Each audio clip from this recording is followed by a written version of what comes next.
আচ্ছা আমরা তাহলে আপনারা যদি বসে পড়েন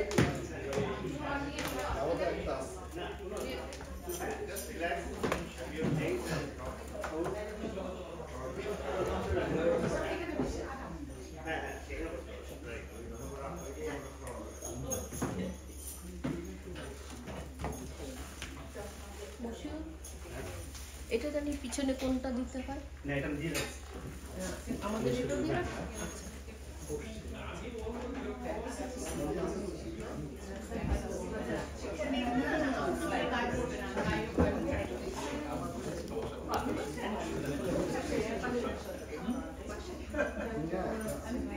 আচ্ছা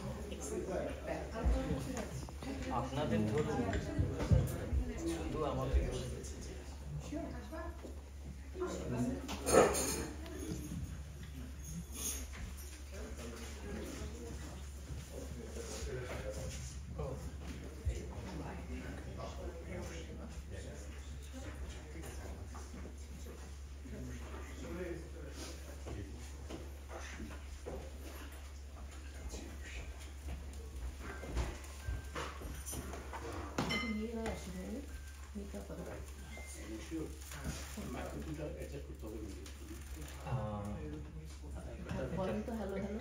হ্যাঁ শোনা যাচ্ছে কিন্তু এটা একটু নেমে যাচ্ছে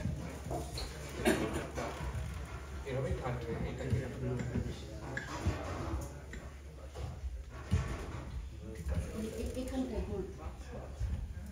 এখানে টাইট করে এটা টাইট করে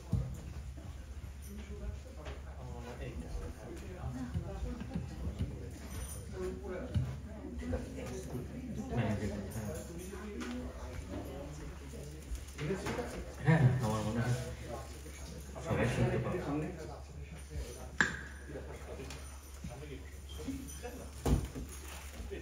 হ্যালো হ্যালো আপনারা প্লিজ বসে পড়েন বসে পড়েন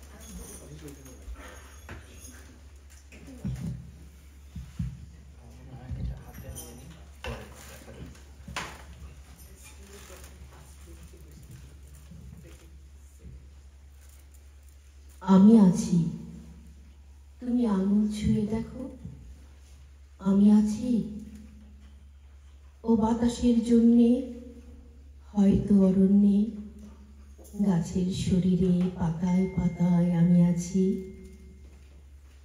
হয়তো আষাঢ় মাসে নরম হাতের পাশে একলা ছাতায় আমি আছি আগামীতেও যেমন এখন আমি আছি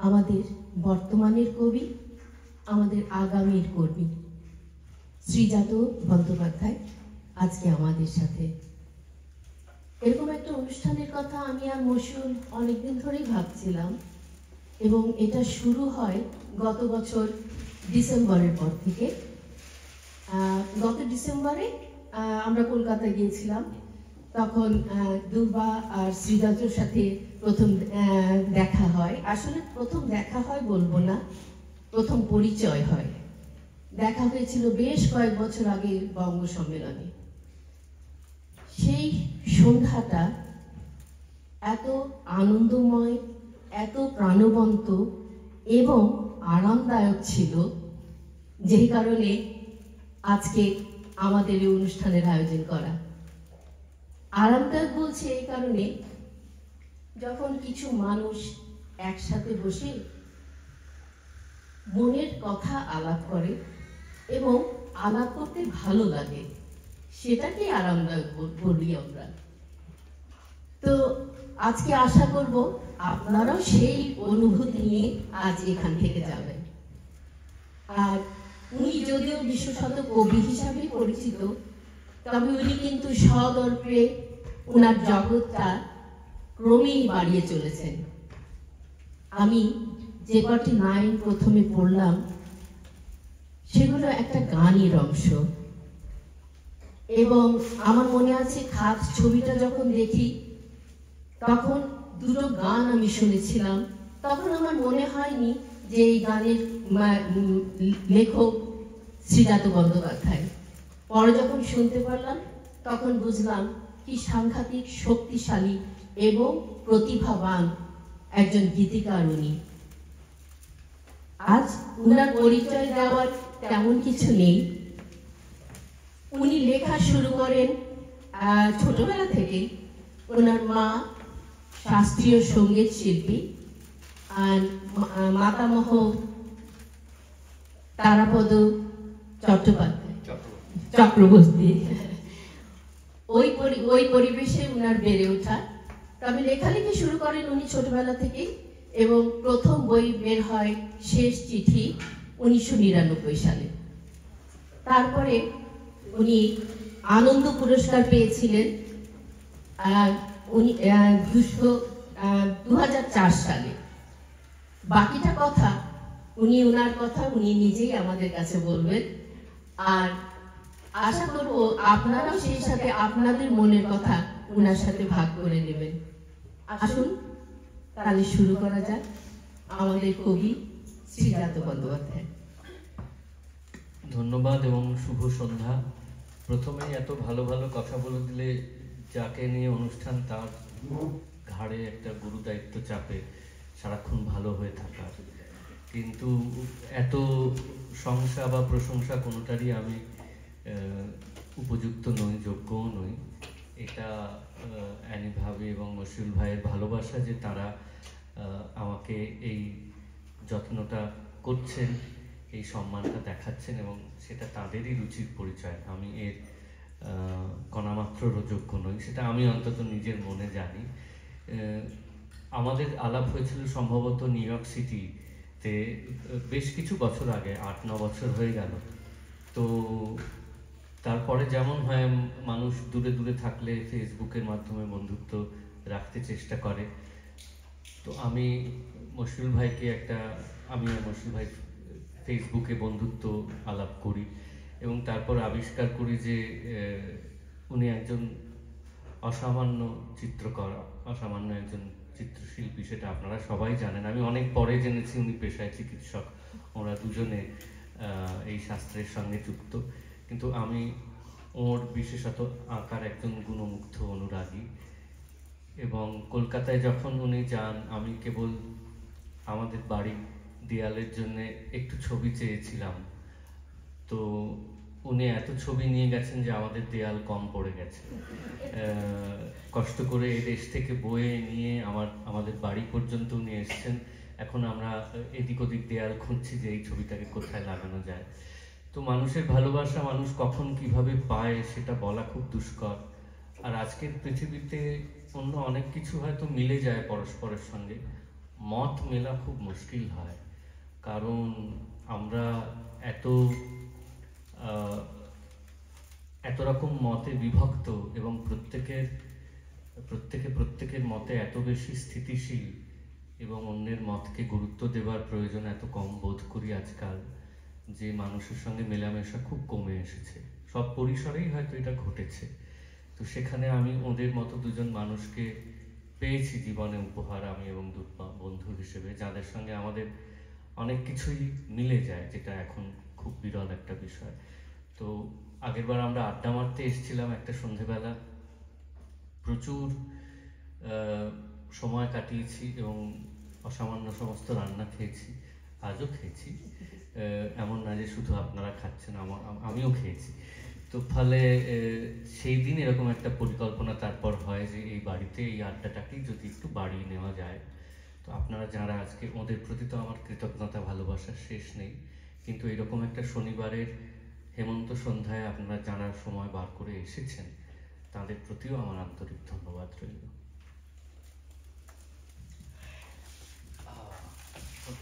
আমরা আড্ডা দিব না, সেটাই ভালো। আজকাল অনুষ্ঠান কথাটা একটু পোশাকি লাগে, আগে খুব ভালো লাগতো, এখন যত একটু বয়স বাড়তির দিকে যাচ্ছে মনে হচ্ছে যে অনুষ্ঠান থেকে আড্ডাই অনেক বেশি উন্মুক্ত এবং ভারহীন। ফলে আমার মনে হয় যে আমরা কিছুটা সময় আড্ডা দিই, তারপর কারো যদি কিছু বলার থাকে বলতেও পারেন, যদি কিছু প্রশ্ন করার থাকে করতেও পারেন। এমন নয় যে তার উত্তর আমি পারবো, কিন্তু প্রশ্ন তো সবসময় স্বাগত। আমরা অল্প একটু সময় একসঙ্গে সকলে কাটাবো।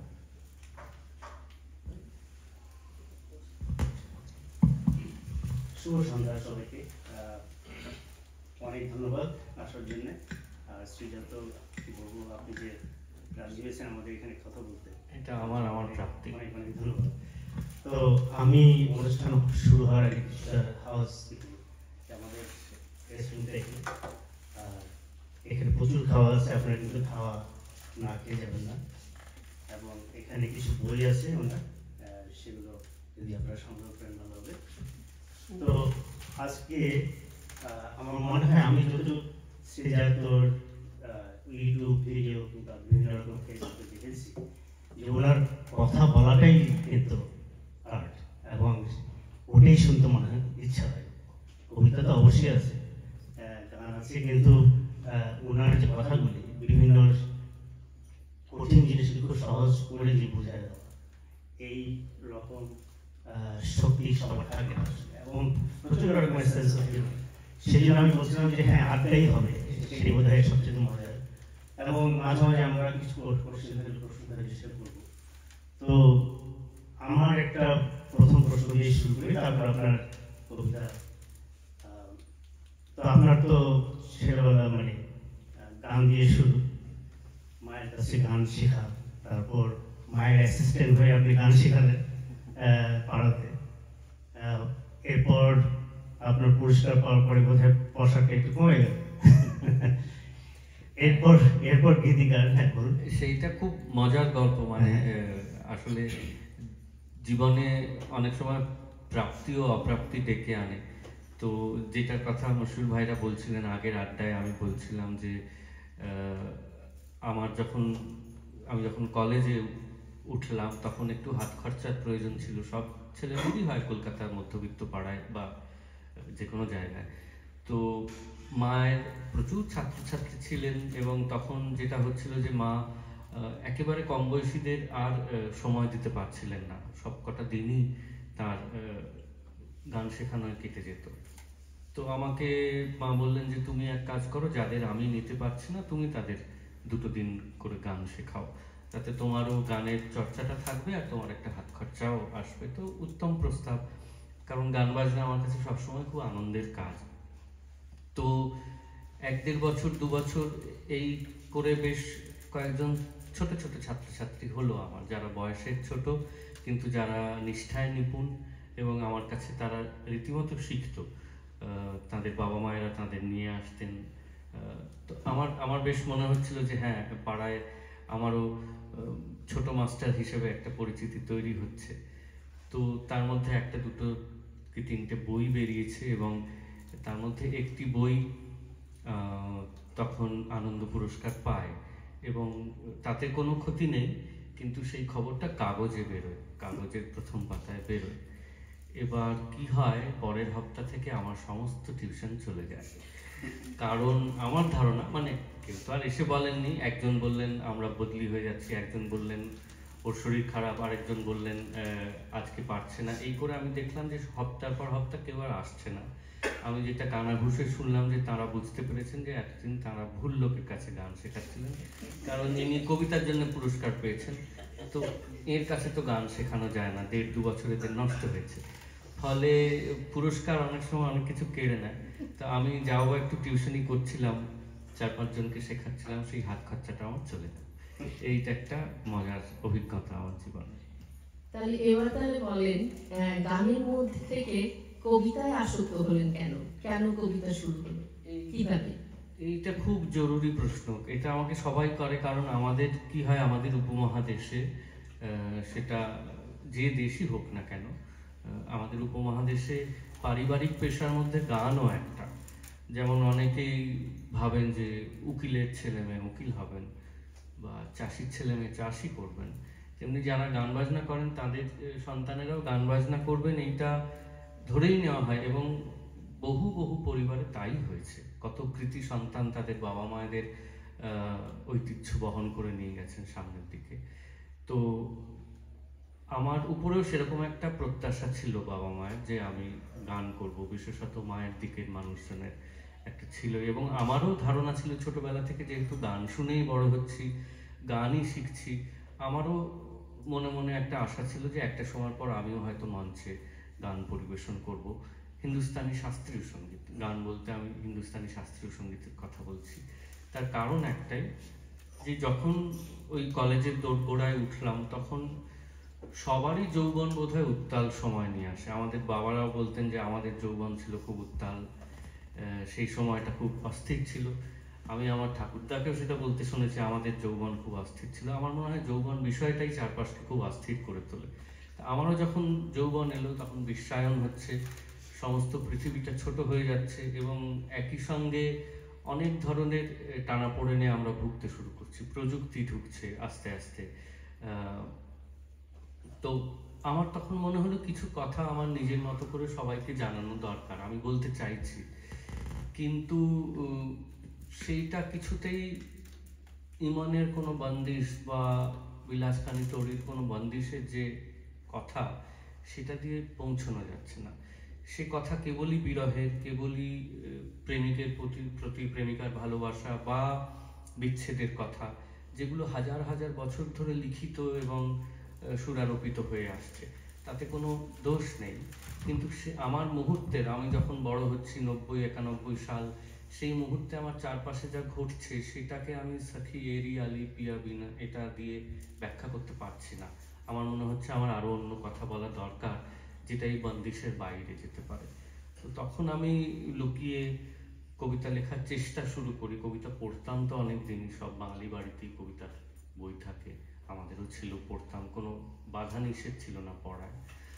তো লেখার চেষ্টা করতাম, অনেকদিন ধরে লুকিয়ে রেখেছিলাম। কিন্তু শেষমেশ বন্ধুদের তাড়নায় স্কুল ম্যাগাজিনে লেখা বেরোনো, এবং তারপর আস্তে আস্তে পত্রপত্রিকায় লেখা প্রকাশ। একটা সময়ের পর আমার মনে হলো যে গান আমার মনে থাক, আজও গান আমার মনের মধ্যে আছে, এবং একটা দিনও যায় না যেদিন আমি গান বাজনা শুনি না। কিন্তু আমার মনে হলো নিজেকে প্রকাশ করার বোধহয় সেরা পন্থা হচ্ছে লেখালেখি করা। সেই কারণে এটাকেই প্রকাশ্য কাজ হিসেবে বেছে নেওয়া। তো আমার ছোট্ট একটি প্রশ্ন, খুব সহজ প্রশ্ন। তারপর হলেন গীতিকার, গীতিকারের পরে চলচ্চিত্র তৈরি করলেন। তো এরপর কি আপনি কি ছবি আঁকার ব্যাপারটা চিন্তা করছেন, নাকি রবীন্দ্রনাথের মতো 70 বছর বয়সে সুন্দর? এক তো হচ্ছে যে যার নাম আপনি করলেন, তার তুল্য বাঙালি আগেও ছিল না, পরেও আসবে বলে আমার মনে হয় না। সে আমাদের কারোরই ভাবার স্পর্ধা নেই। আর দ্বিতীয়ত, আপনার বাড়িতে বসে ছবি আঁকার কথা বলে আমি আরো নিজেকে মূর্খ প্রমাণ করতে চাই না। আমি এমনিতে একটু বোকাশোকা, কিন্তু অতটা নয়। কিন্তু আমি সত্যি কথা বলতে কি, ছবি আঁকতাম একটা সময়। যেমন হয়, সব বাড়ির ছেলেমেয়েরা একটু ছবি স্কুলে যেতে চায়, বসে আঁকো প্রতিযোগিতায় নাম দেয় ইত্যাদি হয়, সেরকম ছবি আমাদেরও ছোটবেলায় আঁকা হয়েছে। কিন্তু না, মানে আমার এই নানা কাজ করেছি আসলে নিজেকে আরেকটু বড় করে দেখবো বলে। আমার সবসময় মনে হয়েছে যে আমাদের মধ্যে একটা ধারণা থাকে যে আমরা সব মানুষকে একটা কোনো প্রশাখায় দেখতে চাই। মানে মশিউল চৌধুরী চিকিৎসক, মানে তিনি চিকিৎসক, তিনি গান গাইলে আমাদের মনে হবে যে এটা নিশ্চয়ই ঠিক হচ্ছে না, কারণ ওর তো এই সময় রোগী দেখার কথা। তো আমাদের মনের মধ্যে এগুলো ঘুরতে থাকে। তো আমি যখন টেলিভিশনে সঞ্চালনা করেছি, দীর্ঘদিন করেছি, বা বিজ্ঞাপনে যখন আমার মুখ দেখা গেছে, তখন অনেকে অসন্তুষ্ট হয়েছেন। তারা বলেছেন এইটা তো আপনার কাজ নয়। তো আমি এখনো সত্যি জানি না কোনটা ঠিক আমার কাজ, বা আমার সবসময় মনে হয়েছে যে শিল্পের একটা অন্য শাখায় যদি চেষ্টা করে দেখি, আমি তো ক্ষতি করতে চাইছি না কারো, আমি আমার সময়টাকে আরেকটা জায়গায় দিয়ে দেখতে চাইছি যে এখানে আমি কতটুকু পারি। তো তাতে খুব একটা দোষের কিছু আমি দেখি না। কিন্তু এই আমার 50 হচ্ছে এবং আমার মনে হয় আর খুব একটা নিজেকে পরখ করবার আমার সাহস হবে না। এই যা যা টুকটাক করার চেষ্টা করি, গান লেখা, একটু কবিতা লেখা, একটু উপন্যাস লেখা, সেগুলোই হয়তো বাকি যতদিন আছি করে যাব। ঠিক আছে, গীতিকার গল্পটা পরে শুনবো। তো আপনি যদি কবিতা দিয়ে শুরু করতে চান।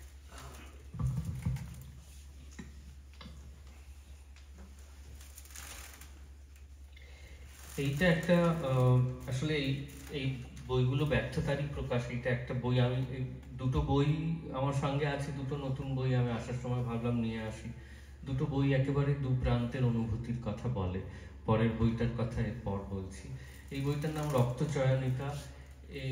এর সব লেখাই যুদ্ধবিরোধী লেখা। মানে একটা সময় সত্যি কথা বলতে কি মনে হয়েছিল যে মানুষ বোধহয় পারিপার্শ্বিক থেকে কিছু শিক্ষা নিচ্ছে, বিশেষত যখন অতিমারি হয়, তখন যে 2-2.5 বছর আমরা বিপুল শঙ্কার মধ্যে কাটিয়েছি এবং দেখেছি, বুঝতে পেরেছি হাতে নাতে যে আমরা প্রজাতি হিসেবে কি পরিমাণ অসহায়। আমাদের কোনো ক্ষমতাই নেই নিজেদের টিকিয়ে রাখার, যদি প্রকৃতি চায় যে আমরা অবলুপ্ত হই। তা আমি ভেবেছিলাম সেই অতিমারির পর বোধহয় মানুষ একটু সংযত হবে এবং একে অপরের প্রতি আস্থাশীল হবে। তো অতিমারি শেষ হওয়ার 2 মাসের মধ্যে একটা বিরাট যুদ্ধ বাঁধল। তখন আমি বুঝলাম যে মানুষকে শেখানোর ক্ষমতা কারো নেই। মানুষ যতদিন বেঁচে থাকবে এই করবে, আরেকটু জমি তার চাই, আরেকটু বাতাস তার চাই, আরেকটু আলো তার চাই, এই জন্য আরো যুদ্ধ তার চাই। তো সে সময় কিছু যুদ্ধবিরোধী কবিতা আমার কাছে আসে।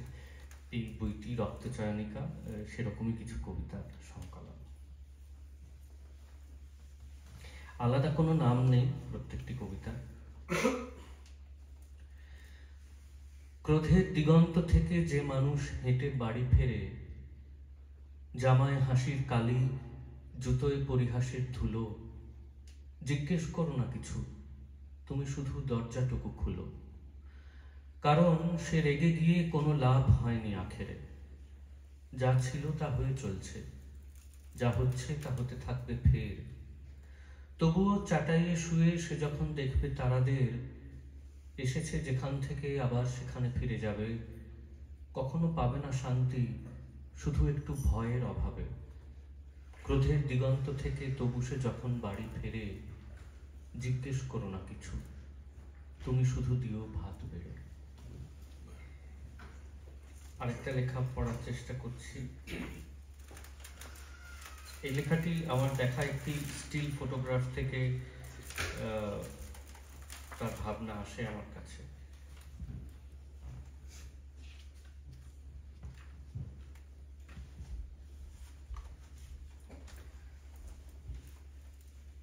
বৃষ্টি নয়, মেঘ করলে বোমা পড়ে সিরিয়া ইরাকে। প্রতি পূর্ণিমায় বুদ্ধ বামিয়ানে ভেঙে যেতে থাকে। পাথরের গুঁড়ো আর পোশাকের টুকরো ওড়ে গরম হাওয়ায়। কেউ কেউ এরই মধ্যে আকাশের দিকেও তাকায়, ভাবে যুদ্ধ শেষ হবে, কাঁচের জানলার সামনে ঠিক থমকে দাঁড়াবে কামান। ভেতরে অপেরা শিখছে ছোট ছোট ছেলে মেয়ে, সেও মানুষেরই তৈরি গান। কিন্তু ততক্ষণে এই আকাশের রং তো লোহিত। শেষ দৃশ্য নেমে আসছে, যবনিকা সকলেরই চেনা। নিজের বিরুদ্ধে আজ মানুষের একটাই জিত, ধ্বংস হয়ে যাবে, তবু পিয়ানোকে ভেঙে ফেললে সুর ছাড়া কিছুই বেরোবে না। আমি এই প্রসঙ্গে একটা প্রশ্ন করতে যাচ্ছি যে চৌধুরী ভট্টাচার্য, আপনি বোধহয় ওটাতে ছিলেন, একটা ডিবেট, তো সেখানে উনি বলছিলেন যে আজকে যদি 1 মাস কবিতা না থাকে, গল্প না থাকে, সিনেমা না থাকে, কিছু আসে না, সমাজে বেশি আসে, এবং আপনি তাদের সহমত মনে হচ্ছে, তাহলে আমরা কি করছি? আমরা নিজেদের প্রবোধ দিচ্ছি। আমার মনে হয় আমরা শিল্প আসলে যেমন ভালোবাসা, প্রীতি, প্রেম, কল্পনা, স্বপ্ন প্রকাশের একটা জায়গা সব শিল্পই, আঁকা হোক, থিয়েটার হোক, কবিতা হোক, গান হোক। তেমনি শিল্প আসলে অক্ষম, ক্ষোভ এবং মানুষের নিষ্ফল আকাঙ্ক্ষা ও ব্যর্থতা প্রকাশেরও জায়গা। আমরা জানি যা যা হবে না, আমি অন্তত জানি যে যুদ্ধ বন্ধ হবে না। যদি যুদ্ধ বন্ধ হওয়ারই হতো তাহলে পিকাসো বা রবীন্দ্রনাথ কাজ করে যাওয়ার পর দুটো বিশ্বযুদ্ধ হতো না। মানুষ সেই কাজ থেকেই এত বেশি উদ্বুদ্ধ হতো এবং শান্তির বার্তা পেত যে যুদ্ধ আর হতো না। তো আমরা দেখেছি যে শিল্প যুদ্ধ বন্ধ করতে পারে না, এবং যারা যুদ্ধবাজ, যারা যুদ্ধ চান, তাদের শিল্পের সঙ্গে কোনো খুব একটা লেনদেন নেই। তাহলে তারা যুদ্ধ ব্যবসাও চালিয়ে যেতে পারতেন না এতদিন। ফলে এইটা আমি বিশ্বাস করি যে শিল্পের কোনো শাখা দিয়েই মানুষের এই আগ্রাসন এবং অস্থিরতা বন্ধ করা যাবে না। কারণ কবে থেকে শিল্প হয়ে আসছে এবং সেই সময় থেকে যুদ্ধও হয়ে আসছে। এই দুটো একেবারে সমান্তরাল দুটো শাখা, এবং সমান্তরাল মনের মানুষেরা এই দুই শাখায় নিয়োজিত। যারা যুদ্ধ করেন তারা একরকম, যারা শিল্প করেন তারা আরেক রকম। এর পরেও আপনি ছবি আঁকেন বা আমি কবিতা লিখি, কারণ আমাদের নিজেদের প্রকাশ করবার আর কোনো ভাষা নেই। আমরা এই সমস্ত কিছুর সামনে অসহায়ভাবে একটা ক্যানভাস বা একটা বইকেই তুলে ধরতে পারি। সেটাই আমার মনে হয় শিল্পের একমাত্র উদ্দেশ্য।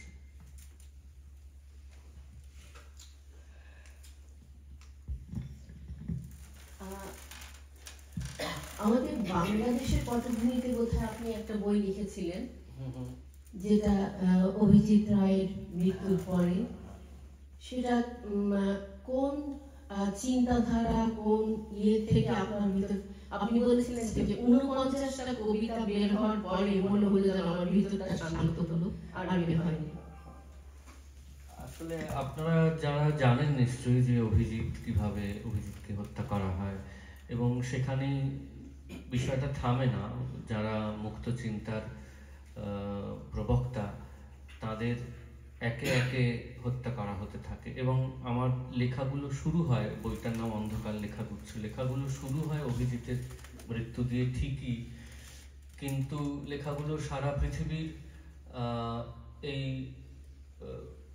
মৌলবাদের বিরুদ্ধে চলে যায় একটা সময়। কারণ সারা পৃথিবীতেই আমরা তাকালে এই ছবি দেখতে পাই যে যারা মুক্তচিন্তার প্রকাশক বা মুক্তচিন্তার সমর্থক, তাদের খুব একটা তাদের অস্তিত্ব বরদাস্ত করা হয় না, তাদের নিকেশ করে দেওয়া হয়।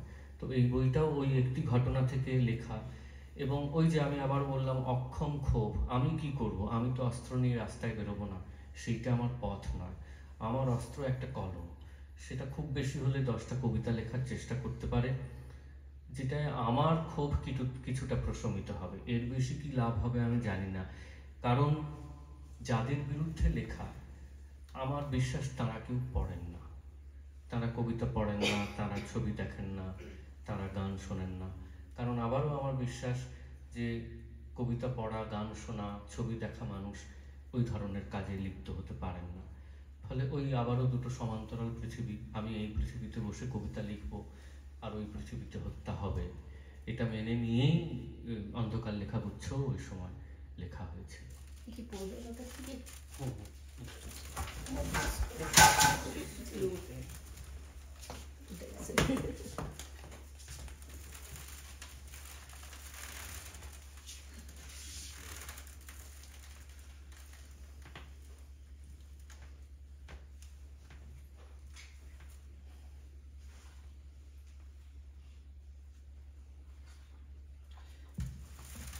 একটা দুটো লেখা পড়ি। এই বইটারও কবিতার কোনো নাম নেই, আলাদা কোনো নাম নেই। ওকে যা যা বলতে দাওনি আমি বলবো সেটা, আমি যা পারবো না কেউ ঠিক বলে দেবে।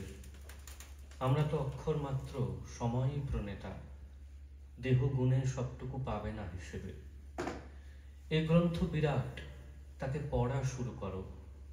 আমরা যে ছিলাম, আছি, থাকবো জেনে নাও। মৃতদেহ একই সঙ্গে নীরব মুখর, না হলে তো জন্মাতো না এই কবিতাও।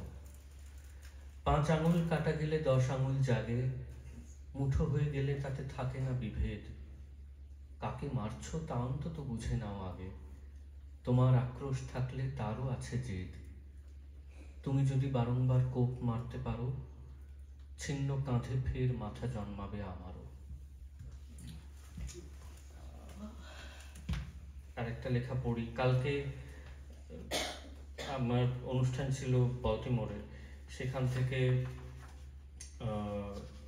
মশিউর ভাই আমাকে গাড়িতে করে 3 ঘন্টার একটা সফরে ওর বাড়িতে এনে হাজির করেন। তখন রাত 1টা কি 2টো বাজে। তো আমরা সারা রাস্তা নানান শিল্পীদের কথা আলোচনা করতে করতে আসছিলাম, এবং মনে হচ্ছিল কে বলি যে শিল্পীদের কোনো ধর্ম নেই শিল্প করা ছাড়া। তো এটা সেরকম একটা লেখা। আব্দুল করিম খাঁর ধর্ম ছিল গান, আইনস্টাইনের ধর্ম দিগন্ত পেরোনো, কবিরের ধর্ম ছিল সত্যের বয়ান, বাতাসের ধর্ম শুধু না থামা কখনো, ভ্যান গহের ধর্ম ছিল উন্মাদনা আঁকা, গার্সিয়া লোরকার ধর্ম কবিতার জিদ, লেনিনের ধর্ম ছিল নতুন পতাকা, আগুনের ধর্ম আজও ভস্মের চরিত। এত এত ধর্ম কিন্তু একই গ্রহে থাকে, এ ওকে সে তাকে আরো জায়গা করে দেয়। তবে কেন অন্য পথ ভাবায় তোমাকে? তোমার ধর্মের পথে কেন অপব্যয়? যে তোমাকে শিখিয়েছে দখলের কথা, যেন সে ধর্মই নয়, প্রাতিষ্ঠানিকতা।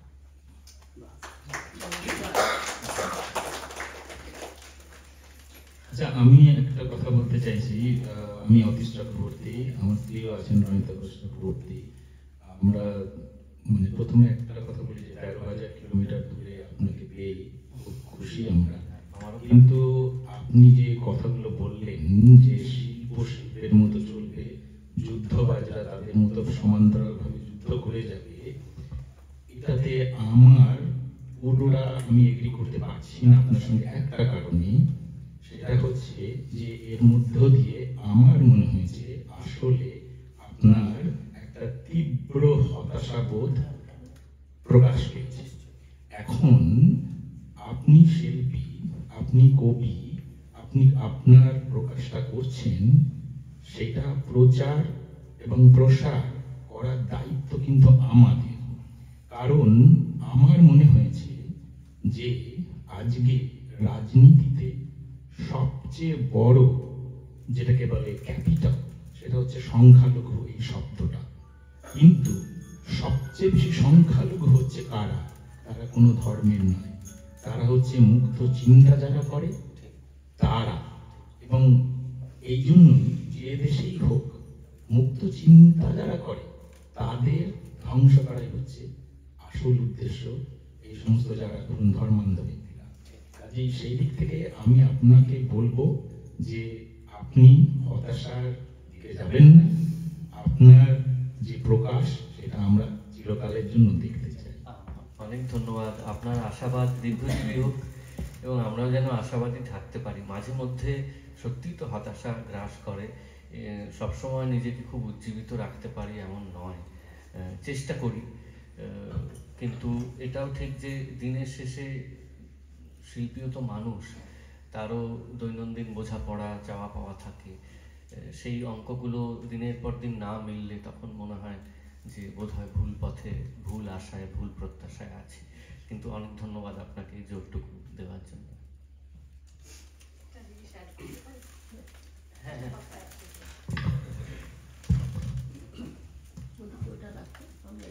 এই আশাবাদের কথাটা, আজকে আমরা যখন এইখানে বসে আছি সবাই, আপনার এই শান্তির বার্তা কবিতা আরো বেশি করে আমার কাছে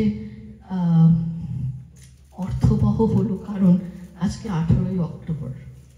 আজকে এই দেশে আমরা যেখানে বসে আছি, আজকে প্রতীক দিবস।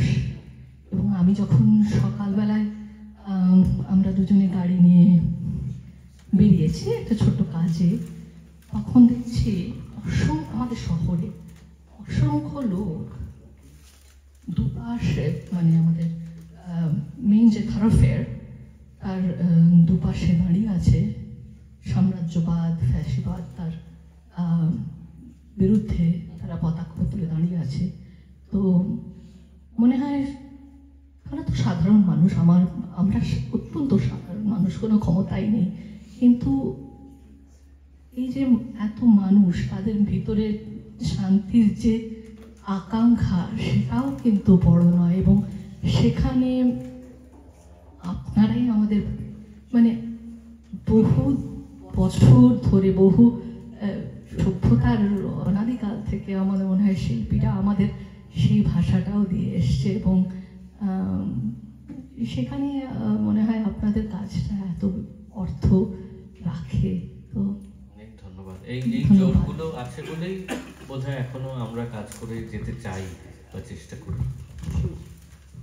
এই ব্যাপারে তাহলে আরেকটা কথা বলা যায়। আজকে যেমন এই ছোট্ট অনুষ্ঠানে আমরা খুব বেছে বেছে কয়েকজনকে ডেকেছি, সেখানে বোঝা যায় যে আমরা সেটা চিন্তা করে ডেকেছি যে কে কে, যেটা আমরা বললাম আমরা সংখ্য লঘুর মধ্যে পড়ছি, কিন্তু উনি যেটা বললেন আমাদের দায়িত্ব এই কথাগুলি ছড়িয়ে দেওয়া। তাহলে নেক্সট বার যখন আসবেন আমরা বড় করে, যারা এগুলো নিয়ে চিন্তা করে না তাদেরকে নিয়ে একটা অনুষ্ঠান করার আশা রাখলাম।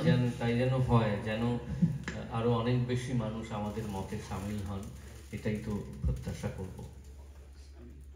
অবশ্যই আমাদের একটা আপনার আবৃত্তি এবং আপনার কথা আমাকে মুগ্ধ করছে। আমার নাম শামসুদ্দিন আহমেদ, আমার বন্ধু, স্কুল ফ্রেন্ড, এবং আমি মেলবোর্ন থেকে এসেছি। আমি কয়েকটি প্রশ্ন করবো, মানে হাস্যকর হতে পারে, যেহেতু অত এক্সপার্ট না। যাই হোক, তো এখন আমি যেটা বলছি যে যিনি লিখেন তিনি সমাজ পরিবর্তনে অনেক ভূমিকা রাখতে পারেন এবং সত্যটা আমার বলতে পারেন, বলা উচিত। কিন্তু আমি প্রশ্ন ঠিক না, আমি আপনার পরামর্শ বা মতামত বলছি যে আসলে কি যারা লিখেন তারা কি সবসময় স্বাধীন কিনা? যেমন আপনি ভারতে, আমি বাংলাদেশে, আমরা পারি না। আমি নিজের আমি ছোট টুকটাক আমি একটু লিখি, একটু গানও লিখি, বাট শৌখিন, একেবারে শৌখিন। কিন্তু আমি দেখেছি যে আমাদের বাংলাদেশে পরিবেশে আমি যখন খুব একটা সমস্যা হচ্ছিল, লোকজনকে ধরছে, মারছে, এটা ছিল মফট, আমি একটা লেখা লিখছিলাম আমার নগরী পড়ছে। এটা আমি 8 ঘন্টা রাখতে পারি, মানে আমাকে সরিয়ে নিতে হয়েছে।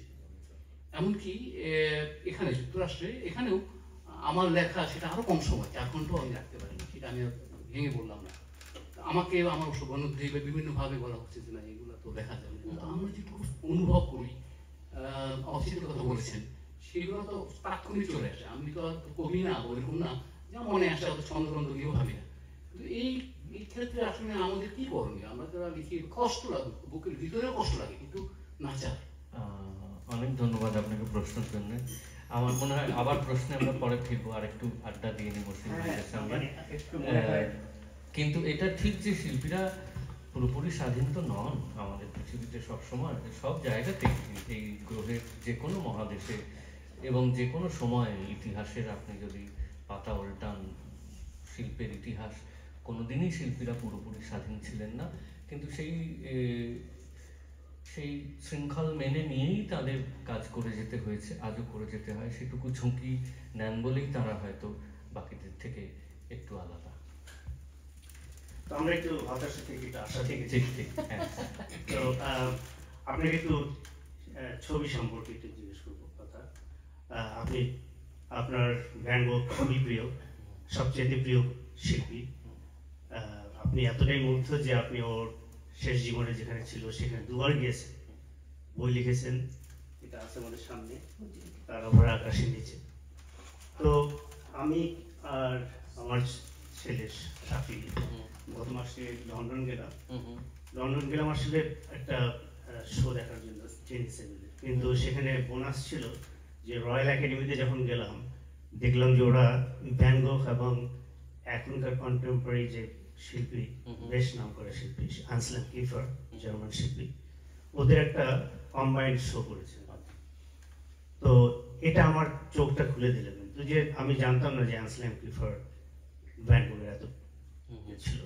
তো ও যখন ছোট ছিল তখন প্রথম যে স্কলারশিপ পায় তাতে ওটা নিয়ে সে ভ্যান গোগ যেখানে যেখানে ছিল ঠিক সেখানে গিয়ে আপনার মতো ওই যেখানে তার শেষ জীবন এখানে গেল, এবং তার ডায়েরি এবং অনেক ভ্যান গোর মতো একদম ঠিক ওরকমই ড্রয়িং করেছে আর কি। তো ও বলছিল যে ওর চোখ খুলে দিয়েছে, এবং ও ভ্যান গোগের কিন্তু হতাশা কিংবা ডিপ্রেশন কিংবা এই জিনিসগুলো নিয়ে চিন্তা করেনি সে। ওর যেটা অবাক লেগেছিল সেটা হলো ভ্যান গোগের যে আনইউজুয়াল একটা ছবি আঁকার ধরন, যে ইরেশনাল স্ট্রাকচার, সেটাই বলছিল সে। মানে সেটা কম্পোজিশন হতে পারে, যে সেটা পার্সপেক্টিভ হতে পারে, অনেক কিছু। তো সেখান থেকে ওর অ্যানসেলম কিশোরের যাত্রা। তো আপনি বই লিখেছেন আমি জানি, এটা স্টেজে হয়েছে, সেটা শুনেছি, এটা দেখার সুযোগ হয়নি। কিন্তু আপনার ভ্যান গঘ ওখানে দুবার যাওয়ার পরে আপনার লেখায় কি কোনো পরিবর্তন এসেছে? ওটাকে ছাপ ফেলেছে? লেখায় ছাপ ফেলেছে বলতে এই বইটা আমার লেখাই হতো না যদি না ওই সমস্ত জায়গায় আমরা ঘুরতাম। এবং আমার ধারণা সব মানুষই তীর্থে যায়, সে আস্তিক হোক নাস্তিক হোক।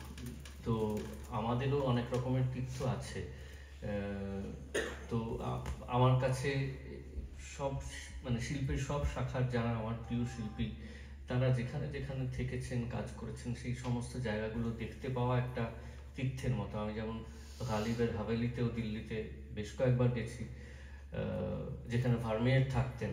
আপনি গেছেন, আপনারা গেছেন, আমি গেছি। তো প্রিয় শিল্পীরা যেখানে যেখানে কাজ করেছেন সেখানে যেখানে যাওয়ার ইচ্ছে হয়েছে। বারে বারে শান্তিনিকেতন ফিরে যাই একটাই কারণে, খালি মনে হয় যে এই আম্রকুঞ্জে কোনো একদিন হয়তো রবীন্দ্রনাথ হেঁটে বেড়াতেন কিছু বছর পেছিয়ে গেলে। তো এগুলো একটা তাড়না আমার মনে হয় সবার মধ্যেই থাকে।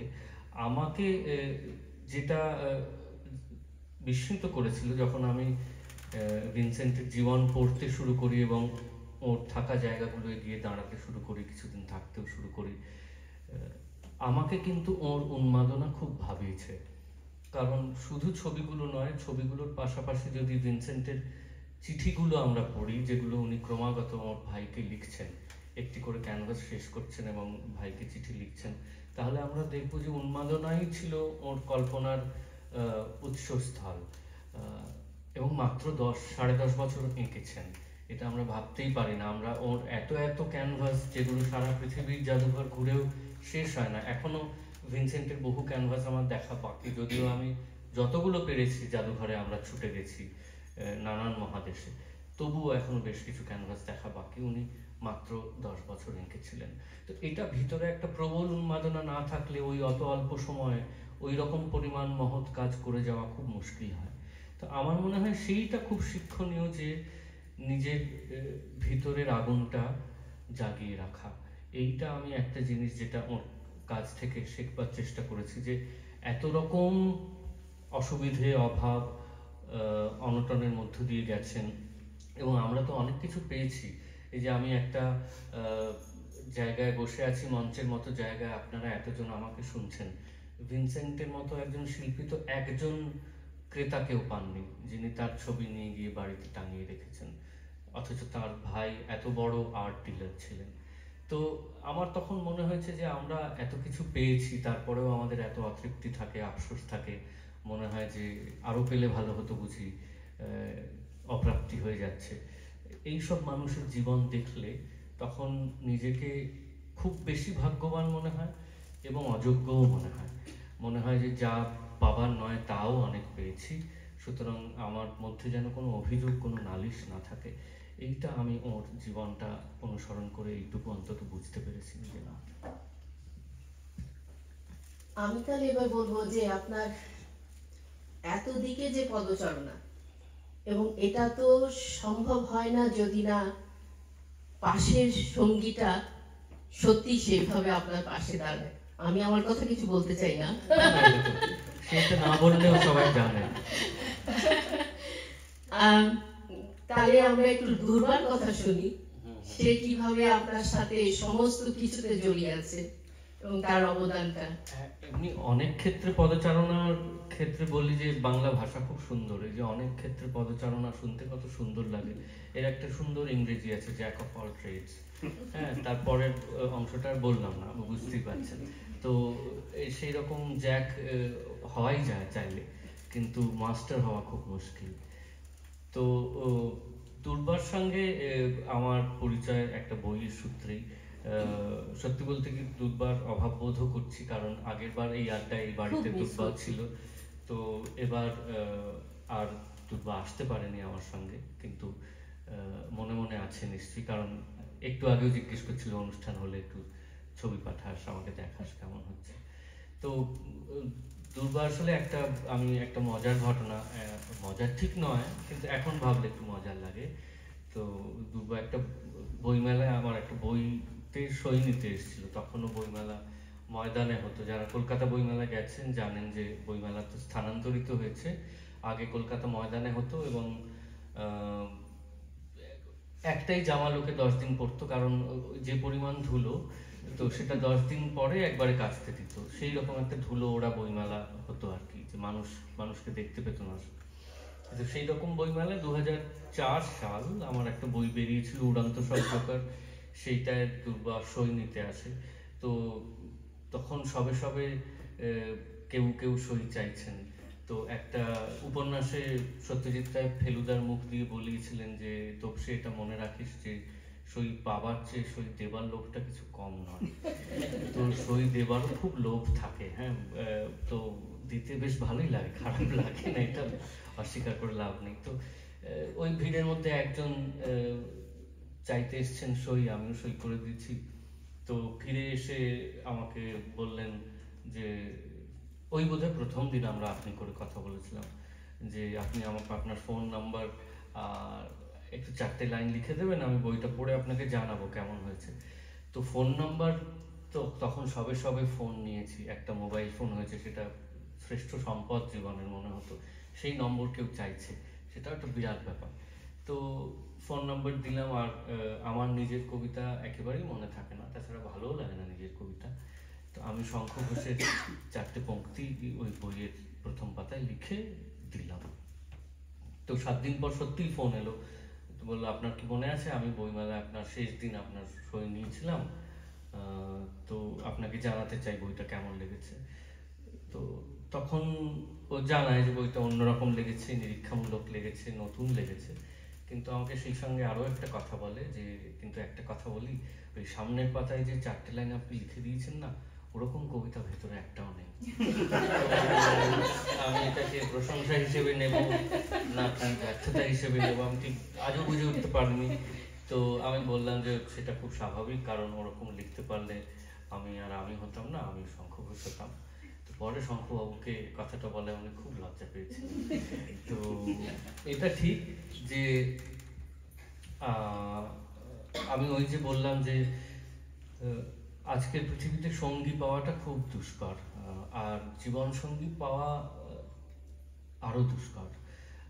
সঙ্গে তো অনেকেই থাকে, কিন্তু তাদের সমস্ত কিছুতে তাদের অঙ্গীকারবদ্ধ অবস্থায় পাওয়া, এটা খুব বড় একটা প্রাপ্তি বলে আমার মনে হয়, যেটা আমার ক্ষেত্রে ঘটেছে। কারণ আমার জীবন খুব সহজ কখনোই থাকেনি, আজও নয়, নানান কারণে, সেটা ব্যক্তিগত, সামাজিক, রাজনৈতিক, শৈল্পিক, প্রচুর ওঠাপড়া টানাপোড়েন গেছে, যাচ্ছে আজও। এবং সেটায় আমি কোথাও একটা সবসময় জানি যে আমি যদি ঠিক কাজ করি তাহলে সেটা যতই ঝুঁকিপূর্ণ হোক এবং যতই অসুবিধাজনক হোক, দুর্বা আমাকে বলবে যে তুই কর, আমি পাশে আছি। এইটা একটা বড় সাহসের জায়গা। সেটা সেই দিক থেকে আমার ভাগ্য খুবই ভালো যে আমি দুর্বাকে আমার সঙ্গিনী হিসেবে পেয়েছি, আমার সহধর্মিণী হিসেবে পেয়েছি। এবং এখনো যে এত কিছুর পরে, এত টালমাটালের পরেও আরেকটা কবিতা লিখতে বসার ইচ্ছে করে, বা মনে হয় শিল্পে আরেকটু সময় দিই, তার কারণ আমি জানি যে আমাকে প্রশ্রয় দেওয়ার একজন মানুষ বাড়িতে আছে, সে কখনো মুখ ফিরিয়ে নেবে না। এইটা একটা আমার বড় জোরের জায়গা। আর সহধর্মিনীদেরকে যে সহধর্মী যারা হয় তাদের যে আপনাদেরকে একটা ছাড় দিতে হয়, সেটাকে আপনি বলেছেন ইমোশনাল ডিসকাউন্ট, সেটা সম্বন্ধে একটু বলবেন? কঠিন প্রশ্ন। না, আমার মনে হয় যে এইটা শিল্পীদের ক্ষেত্রে সবসময় একটা প্রশ্ন ওঠে যে তারা খুব আবেগপ্রবণ, তারা কি বলবো, তারা সহজেই তারা আসক্ত হন বা ভালো লাগে, কিন্তু আমার মনে হয় এটা শিল্পীদের উপর চাপিয়ে দেওয়া একটা অতিরিক্ত ভার। মানুষ মাত্রই আবেগপ্রবণ, যদি সে তার মন থাকে ভালোবাসবার মতো।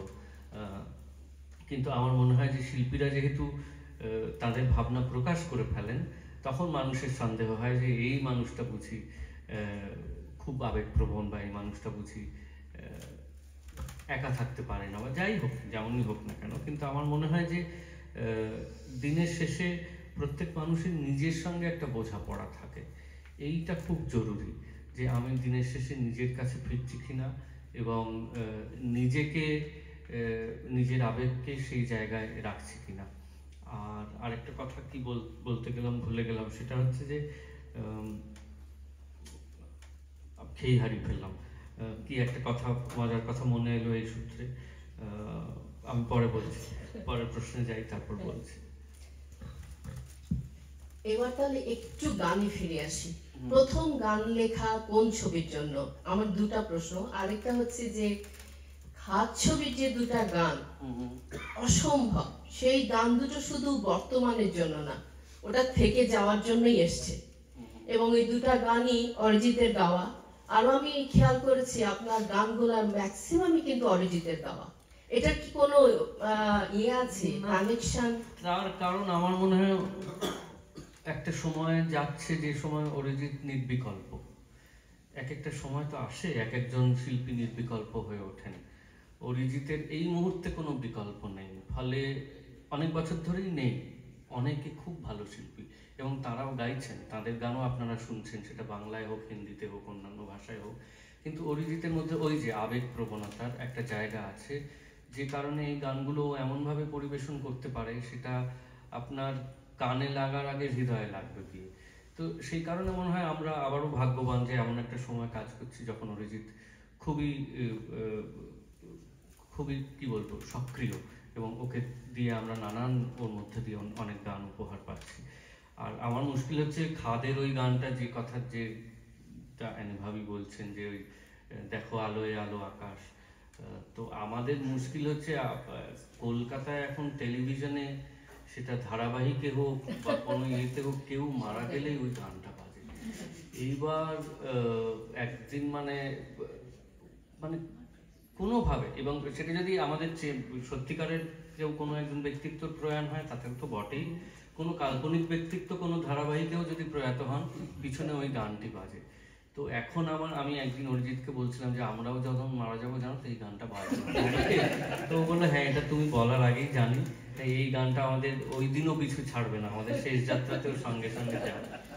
তো খুব তো কোনো কিছুই বুঝে লেখা যায় না যে মানুষের ভালো লাগবে কিনা, কাজটা বেরোনোর আগে বোঝা যায় না, এবং নিজের ধারণা দিয়ে সবসময় সেটাকে বিচারও করা যায় না।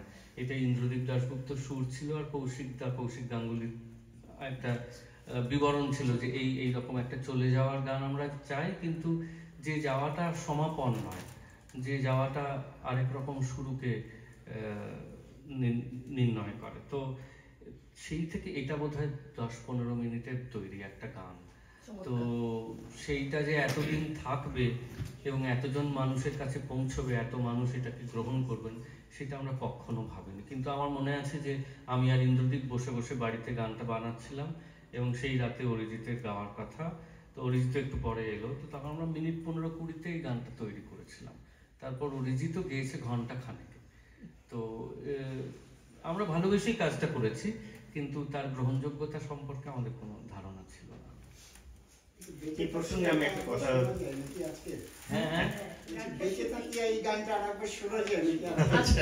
ওই গানটা আমার কণ্ঠে শুনলে আমার মৃত্যু আর এখানেই অবদান। তাহলে আমার মনে হয় কিছু কাজ না করাই ভালো। তো তবে আমরা গান শুনবো, কিন্তু ওটা আসছে, ওটা নিয়ে রাখি। এই প্রসঙ্গে আমার একটা প্রশ্ন ছিল। অরিজিতের গান, আমি গান প্রচন্ড শুনি এবং আমি যখন কাজ করি গান না শুনলে আমার কাজ হয় না। তো একটা গান আমার কানে বেশ লাগলো, সেটা হলো দিন চলে যায় ঠান্ডা হাওয়ায়, একাই বন্দরে। হ্যাঁ হ্যাঁ, ও এটা শুনেছেন? আচ্ছা আচ্ছা, এটা আমি অনেকবার শুনেছি এবং এটা অনঞ্জন চক্রবর্তী ওর সুর কম্পোজ করা আর কি। তো ওটা অরিজিতের মনে হলো যে সে তো প্রচন্ড কঠিন গানগুলোকে খুব সহজভাবে গেয়ে নেয়। এটা ওর একটা বিরাট গুণ। তো এই গানটার কয়েকটা লাইনের ক্ষেত্রে মনে হচ্ছিল যে সুরটা চলে যাচ্ছে, উনি নিজেকে কন্ট্রোল করছিলেন এবং সেটা আমি জানি না, আমি গানের সম্পর্কে কিছু জানি না। আমার এই গানটা আমার জানি না কতজন শুনেছেন। এটা অনঞ্জন বলে আমাদের এক অনুজ বন্ধু আছে, সে সুর করেছে।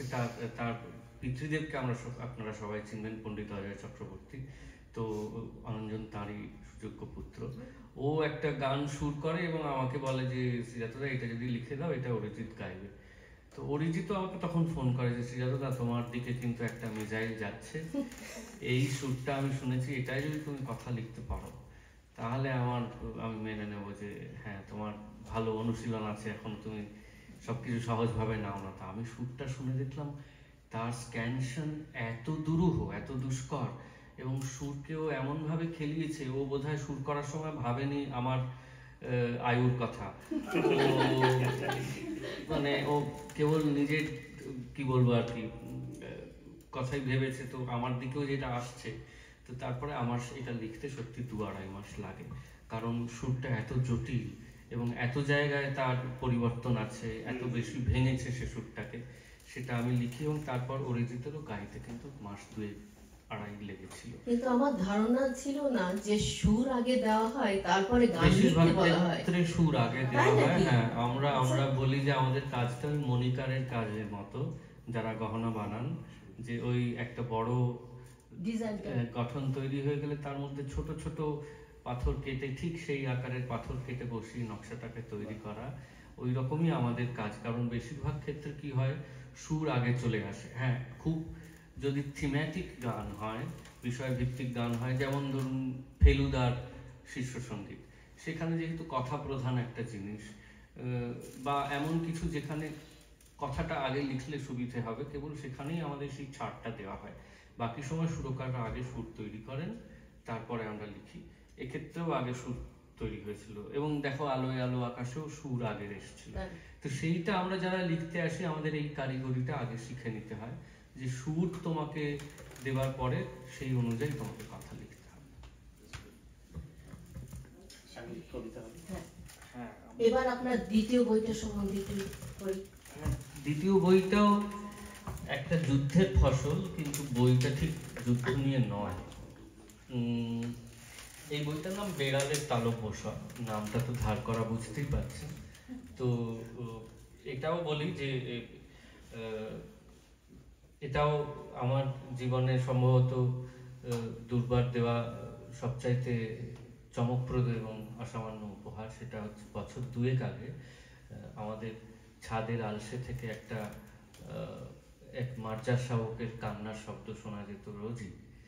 তো তার মা তাকে জন্ম দিয়ে মারা যায়, তার 2 ভাই মারা যায়, সে একা, এই 2 ইঞ্চি মতো তার দৈর্ঘ্য, সে ওই ছাদের আলসে শুয়ে কাঁদতো। তা আমি কখনোই খুব একটা মার্জার প্রিয় মানুষ ছিলাম না। আমার মনে হতো পোষ্য রাখলে একটি সারমেয় তবু রাখা যেতে পারে, কিন্তু মার্জার নয়। এবার দুর্বা যখন ওই বেড়াল ছানাকে নিয়ে আসে হাতের পাতায় করে, তো আমি একটু বিরোধিতাই করেছিলাম। তো দুর্বা তখন বলেছিল যে না, একটা এরকম অসহায় অবস্থায় আছে, ওকে বাঁচানো দরকার। সেটাই তো অবশ্যই সম্মত হই, কিন্তু আমি বলেছিলাম যে ঠিক আছে, 10 দিনে ওর চোখ ফুটলে, ও খাওয়া দাওয়া করে একটু শরীরে শক্তি পেলে ওকে তাহলে আমরা নিচে নামিয়ে দেবো।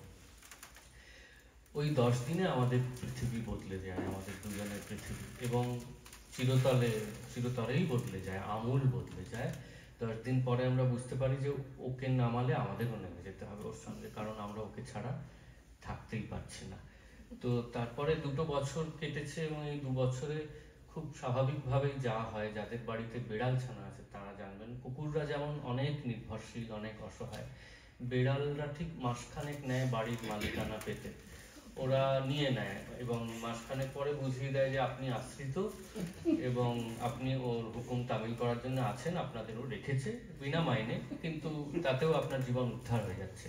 যে আপনি ওকে দুবেলা খেতে দিচ্ছেন বা ওর সঙ্গে একটু খেলছেন, সেটা আপনারই প্রাপ্তি যে এরকম মনীষীর সান্নিধ্যে আপনি সময় কাটাচ্ছেন।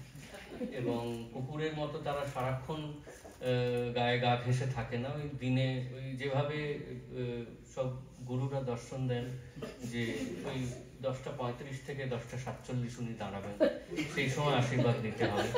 তো ওই রকমই দিনে 12 মিনিট, সন্ধেবেলা আবার 17.5 মিনিট এইরকমও সময় দেয়। তারই মধ্যে ওকে যতটুকু আদর করা যায়, ওর সঙ্গে যতটুকু খেলা যায় সেটা করতে হয়। কিন্তু এটা ঠিক যে ও এসে আমাদের জীবন বদলে দিয়েছে। এবং আরো একটা জিনিস ঠিক যে এই 2 বছরে আমি আরো বুঝতে পেরেছি, আমি ব্যক্তিগতভাবে বলবো, সবার কথা বলবো না, যে আমরা মানুষ আসলে কত পিছিয়ে থাকা একটা প্রজাতি। আমাদের মনে নিখাদ ভালোবাসা বলে কিছু নেই। সেটা ও আসার আগে আমি টের পাইনি, কিন্তু নিঃস্বার্থ, নিখাদ ভরসা এবং অন্ধ ভালোবাসা, এইটা বোধহয় মানুষ আর পারবে না। কোনোদিন পেরেছে কিনা জানি না, কিন্তু এইটা আমি ওর কাছ থেকে শিখি এবং এই 2 বছরে আমি অনেক কিছু ওর কাছ থেকে শিখেছি, আরেকটু ভালো মানুষ হওয়ার চেষ্টা করেছি। তো আমি এবার মে মাসে আমি কিছুদিন যুক্তরাজ্যে ছিলাম কয়েকটা অনুষ্ঠানের জন্য এবং গ্লাসগো শহরে আটকে পড়েছিলাম, কারণ তখন দেশে যুদ্ধ চলছিল এবং একের পর এক উড়ান বাতিল হচ্ছিল। আমরা বসে খবর দেখছিলাম, এছাড়া আর কিছু করার ছিল না। সেই সময় আমি ওকে নিয়ে একটা ছড়ার বই লিখি। ওর ভালো নাম আবল তাবল, কারণ যে বছর ওকে আমরা কুড়িয়ে পাই সে বছর আবল তাবলের 100 বর্ষ চলছিল। তো ওর ভালো নাম আবল তাবল, আর ওর গলায় আমরা একটা ঘন্টি বেঁধে রেখেছি, কারণ যাতে ওর গতিবিধি আমরা টের পাই, না হলে এতই নিঃশব্দ যে ও কোথায় আছে সেটা বোঝা যায় না। তাই জন্য ওর ডাকনাম ঘন্টুরাম, যদিও সব জায়গায় ডাকনাম বলাটাও পছন্দ করে না, কিন্তু এখানেও যেহেতু নেই তাই আমি সেটা বলতে পারি। তো এই বইটা থেকে কিছু লেখা পড়ছি। এটা আমি আরেকটা কথা বলি, সেটাও খুব মজার সমাপতন। এই বইটা প্রচুর ছবিতে ভর্তি, মানে ওরই ছবি, একটা করে লেখা আর একটা করে ইলাস্ট্রেশন। তো আমার যে বন্ধু ছবিগুলো এঁকেছেন, চিরঞ্জিত সামন্ত, তিনিও মশিউর ভাইয়ের মতোই পেশায় একজন চিকিৎসক, খুব ব্যস্ত চিকিৎসক, কিন্তু অবসর সময় আঁকাটাই তার নেশা। তো তাকে আমি অনুরোধ করেছিলাম যদি এঁকে দেন, তিনি বেশ কিছু ছবি এঁকে দিয়েছেন।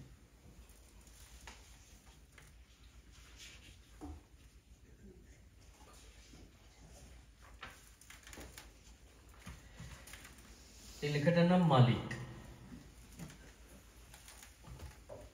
এইটুকুনি এসেছিলিস 4 পা জোড়াতালি, ভেবেছিলাম ফুটলে 2 চোখ নামিয়ে দেব কালি। তারপরে তো ঘুরল বছর, এক পৃথিবী খচর মচর, আমরা সবাই গোলাম এখন, তিনি বাড়ির মালিক। ভেবেছিলাম 2-4টে দিন মাছ খাওয়া, দুধ খাওয়া, একটুখানি জোর পেলে তুই ঘর থেকে বার দেওয়া, কিন্তু আদর এমন জাদু এবং সোহাগ কি সুস্বাদু, বৃষ্টি তোরই হুকুম শোনে, সেলাম তোকে হাওয়া। আমরা কি আর ছাড়তে পারি হাত খুলে বুক ঠুকে, বরং তোরই লাইক বেশি জীবনে ফেসবুকে।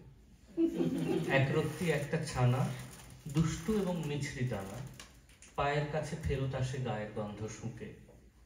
ভেবেছিলাম ফুটলে 2 চোখ নামিয়ে দেব কালি, এখন তো তোর ছবি আঁকেন পিকাসো আর ডালি।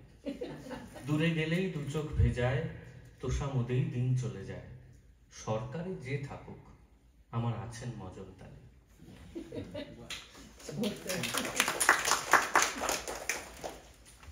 তো আর একটা দুটো লেখা এই বইটা থেকে পড়ি।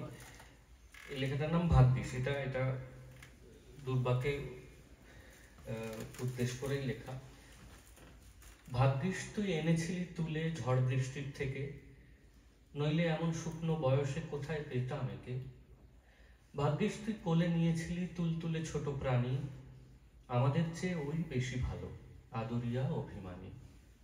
ভাগ্যিস ওকে তুলে দিয়েছিলি আমার ভ্রষ্ট হাতে, মরা লেখা যত প্রাণ ফিরে পেল ধুকপুকে কবিতাতে। ভাগ্যিস ওরও মনে হয়েছিল বেঁচে থাকবার জেদে, থেকে যাই যদি ঘরের কোনায়, দিন বদলাবে এদের।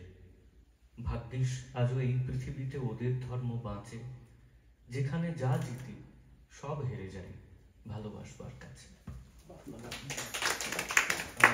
আরেকটা আমি জানি না এখানে কারোর বাড়িতে কোনো বিড়ালছানা আছে কি? ও আচ্ছা, তাহলে অন্তত কেউ কেউ এটা বুঝতে পারবেন যে ওরা আরেকটাও ওদের ভাব আছে, সেটা হচ্ছে যে সে ভাব অনেক মানুষের মধ্যেও আমরা ছোটবেলায় দেখেছি যে চাইলে অনেক কিছু করতে পারতাম, কিন্তু যেহেতু 19-20 ঘন্টা ঘুমোতে হয়, ফলে আমাদের খুব একটা সময় হয় না কিছু করার। তো না হলে আমরা জীবনে অনেক উঁচু জায়গায় পৌঁছতে পারতাম, কিন্তু ঘুমটা যেহেতু আছে। তো এই লেখাটার নাম আমি যা যা পারতাম।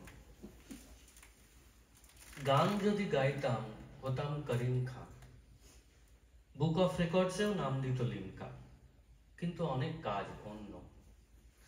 বোলিংয়ে হারাতে পারি যে কোনো পেসারকে, জনপ্রিয়তা যদি বলো তো এসআরকে, কিন্তু অনেক কাজ অন্য। ব্যবসা করতে গেলে খাবি খেত বিল গেটস, কবিতায় হাত দিলে মিনিমাম রেলকে, কিন্তু অনেক কাজ অন্য। গিটারে বাজাতে পারি সব থেকে হাই নোট, সিনেমায় কচি ছেলে আইজেনস্টাইনও, কিন্তু অনেক কাজ অন্য। নাচ তো কঠিন নয়, যেন আমি শ্রেষ্ঠ, থিয়েটারে হেরে যেত বাদল বা ব্রেষ্ট, কিন্তু অনেক কাজ অন্য। জন্মেছি ঘুমানোর জন্য।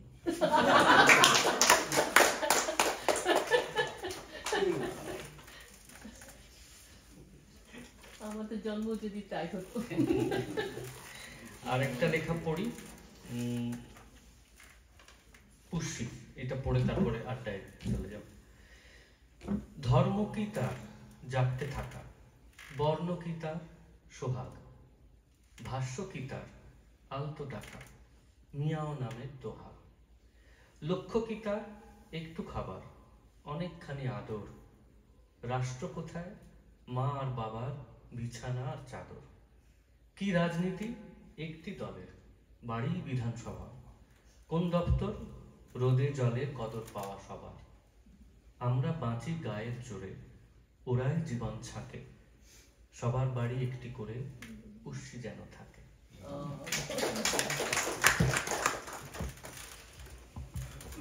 একটু অন্য প্রসঙ্গে আসি। বিমূর্ততা, কবিতায় বিমূর্ততা অনেক আগে এসছে। আমি অবশ্য খুব ভালো জানি না কবিতার ইতিহাস, কিন্তু এটা খুব গ্রহণযোগ্য। আপনি কবিতা লিখবেন, সেখানে বিমূর্ততা থাকবে, এটা খুব গ্রহণযোগ্য সবার কাছে। বুঝুক না বুঝুক সেটা খুব অ্যাকসেপ্টেড এবং গ্র্যান্ড। অনেক সময় না বুঝলে বেশি। তারপর হয়তো পেইন্টিং এসছে, পেইন্টিং এর বিমূর্ততা ভীষণভাবে গ্রহণযোগ্য। কিন্তু আমাদের যে গল্প শোনার একটা অভ্যাস, শুনতে চাই, সে কারণে যখন আমরা গল্প লিখি বা উপন্যাস লিখি, সেখানে এখনো তেমন কোনো বিমূর্ততা আসে। সিনেমাতে তেমন কিছু আসেনি, কিন্তু সত্যজিৎ রায় তেমন কোনো বিমূর্ত ছবি করেননি। সেখানে ইউরোপে অনেক হয়েছে। আমাদের বাংলায় মৃণাল সেন বোধহয় খণ্ডঘরটা একটু বেশ বিমূর্ত ভাব ছিল, অযান্ত্রিক ছিল, কৃতি ঘটে। এবং খুব রিসেন্টলি মনে হচ্ছে অনির্বাণের কিছু ছবি, অথই যদিও সে তৈরি করেনি নিজে, কিন্তু ছিল সে ওটার সাথে। এবং ওটা বোধহয় একটু হাইব্রিড ধরনের, মানে থিয়েটার এবং সিনেমা দুইটা একসাথে করে।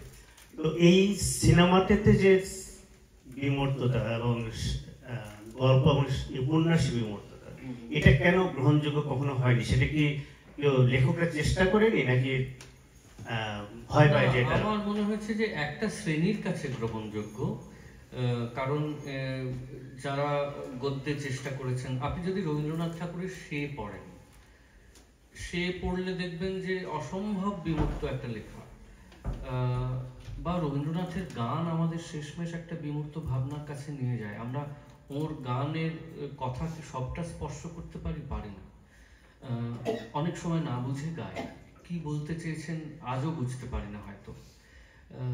কিন্তু আমার সবসময় মনে হয় যে বিমূর্ততার বোদ্ধা চিরকালই কম, কারণ যা বলে দেওয়া হচ্ছে তার গ্রহণযোগ্যতা অনেক বেশি। আপনি যেটা বললেন গল্প, আমরা সব শিল্পের মধ্যে একটা কাহিনী খুঁজি।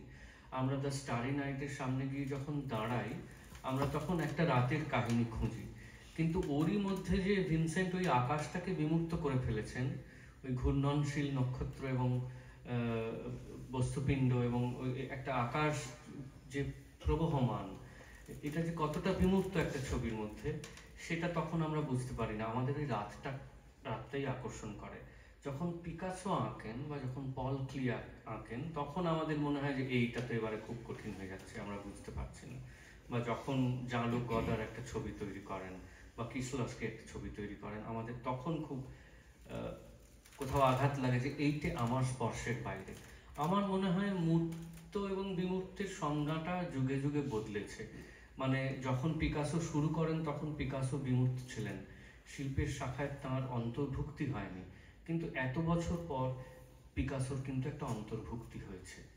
তার ভাঙচুরকে নিয়ে, তার আগ্রাসনকে নিয়ে, তার ক্ষোভকে নিয়ে, তার সমস্ত কিছুকে নিয়ে, তার উত্তরাধুনিকতাকে নিয়ে আমরা তাকে অন্তর্ভুক্ত করতে পেরেছি। আমার মনে হয় বিমূর্ততার অন্তর্ভুক্ত হতে একটু বেশি সময় লাগে। যখন মার্কেজ গোড়ায় লিখেছেন, মার্কেজের লেখা তেমন কেউ পড়েননি। উনি নোবেল পুরস্কার পাওয়ার পর হয়তো কিছু কিছু মানুষ দেশের বাইরে ওকে পড়তে শুরু করেছেন, কিন্তু ওই যে জাদু বাস্তবতা, যাকে আমরা ম্যাজিক রিয়েলিজম বলি, তার যে অভূতপূর্ব প্রক্রিয়া, সেটা তো সাহিত্যে ছিল না। উনি চেষ্টা করলেন সেটাকে পৌঁছে দিতে। আমার মনে হয় যে যা একটু ধরাছোঁয়ার বাইরে, তার প্রতিষ্ঠিত হতে একটু সময় লাগে। সেই সময়টা বিমূর্ততাকে আমাদের দিতে হবে।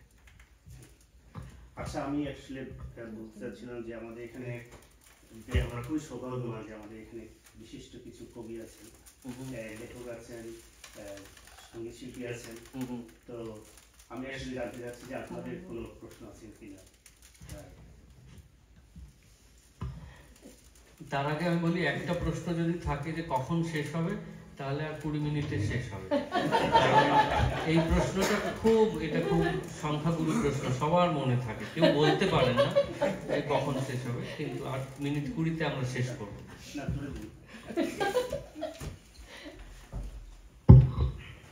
আমার নাম মিলন মুর্শিদাবাদ। ও যখন বললো যে এটা একটা সিলেক্টেড আমন্ত্রণ সাধারণত এ ধরনের অনুষ্ঠানে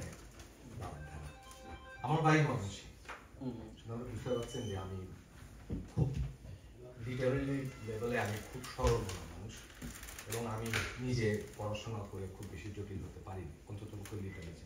আপনি আমাদের দেশের যে লোকধারা এবং যে মানুষের যে লোকমত, এসব নিয়ে আপনার কি কোনো একটু আপনার কি ধারণা, অথবা এটা আমাদেরকে কিভাবে প্রভাবিত করে? কারণ আমরা এক ধরনের চিন্তা করি, আপনারা একটু অন্যরকম চিন্তা করেন না, কিন্তু আরেকটু চিন্তা করে যে আমার সাথে আমার দেশে যারা ঢাকায় বড় হয়েছে নাগরিক মুর্শিদের মধ্যে, তার চিন্তা ভাবনা অনেক সময় অনেক পার্থক্য। এটা তো হয়। ধরুন আমি একেবারেই কলকাতায় বড় হয়েছি, এবং আমি আরো কেন্দ্রীভূতভাবে বলতে গেলে আমি দক্ষিণ কলকাতায় বড় হয়েছি। আমার সঙ্গে উত্তর কলকাতার মানুষজনের মেলে না। আমি কলকাতার বাইরের কথা বলছি না। যারা কলকাতা থেকে 100 মাইল 200 মাইল দূরে থাকেন তাদের তো মিলবেই না, এমনকি যারা কলকাতারও অপর প্রান্তে থাকেন তাদের সঙ্গেও মেলে না। ফলে বাঙালি, আমার মনে হয়, বা অন্তত পশ্চিমবঙ্গে আমি দেখেছি যে প্রতি 50 মাইল 100 মাইল পর পর জীবনযাত্রা বদলাতে থাকে, যাপন বদলাতে থাকে, ধরন বদলাতে থাকে। কিন্তু আপনি যেটা বললেন খুব ভালো প্রশ্ন, যে আমাদের যে লোকায়ত ঐতিহ্য, তা কিন্তু আমাদের মধ্যে, আমাদের অবচেতনে অন্তত প্রবহমান। সবসময় আমাদের কাজে যে প্রকাশ্যে আসে তা নয়, কারণ আমরা অনেক কিছু দিয়ে নিজেদের একটা ঘেরাটোপের মধ্যে রাখি। বিশেষত আমি আবারও বলছি যে আমরা যারা একেবারে জনবহুল শহরে বড় হয়েছি, তাদের চারপাশে এত উপকরণ ছিল বড় হওয়ার সময়। আমার বড় হওয়ার সময় তত ছিল না, কিন্তু আজকে যারা কলকাতায় বড় হচ্ছে, আজকে যারা ঢাকায় বড় হচ্ছে, আজকে যারা সিডনিতে বড় হচ্ছে, বা আজকে যারা ম্যানহাটনে বড় হচ্ছে, তাদের চারপাশটা আমাদের সময় থেকেও অনেক বেশি দ্রুত এবং অনেক বেশি জটিল। ফলে আমার মনে হয় প্রতিটি প্রজন্মের বড় হওয়াও খুব বদলে গেছে। আমাদের বড় হওয়ার মধ্যে আমাদের লোকায়ত যে ভাবনা, বাংলার যে লোকায়ত ভাবনা, তার গানে, তার ছবি আঁকায়, তার কবিতায়, কারণ এগুলো তো এতদিন ধরে বাংলার মাটিতে, বাংলার জল হাওয়ায় রয়েছে, সেগুলোর একটা প্রভাব কিন্তু আছে। সবসময় খুব খুব প্রকটভাবে না থাকলেও কখনো সখনো, যেমন আপনি যদি রবীন্দ্রনাথের গান শোনেন, আপনি বাউল অঙ্গের এত গান পাবেন, এত সুর পাবেন, এবং সেটা উনি বলেওছেন যে উনি সেখান থেকে নিয়েছেন। আপনি এত কীর্তন পাবেন, তখন মনে হবে, আর কথাটা বাদ দিয়ে শুনলে মনে হবে আরে এটা তো আমি কোথাও কীর্তনের আসলে সুর শুনেছি। ফলে যারা একটু বিচক্ষণ শিল্পী, তারা আমার মনে হয় লোকজ যা ঐতিহ্য তার থেকে সবসময় একটা রসদ আহরণ করার চেষ্টা করে। আচ্ছা, আমরা কিছু গুণী মানুষের কথা শুনবো, গুলজার, সোনালী গঙ্গোপাধ্যায়, শ্রেয়া ঘোষালের। তো তার আগে আপনার দিয়ে একটা প্রশ্ন ছিল। আচ্ছা, আমি হয়তো খুব ভালো একটা প্রশ্ন করবো। আমরা একটু আগে ভ্যান গগের কথা শুনলাম, কবিতা নিয়ে তো কথাই বলছি। আমার যেটা মনে হয়, আমাদের সাধারণ অর্থে আমরা আগে ভাবতাম যে কবি মানে একটা পাঞ্জাবি পরে তার কাঁধে একটা ঝোলা থাকলো, মানে এরকম একটা চেহারা থাকতো।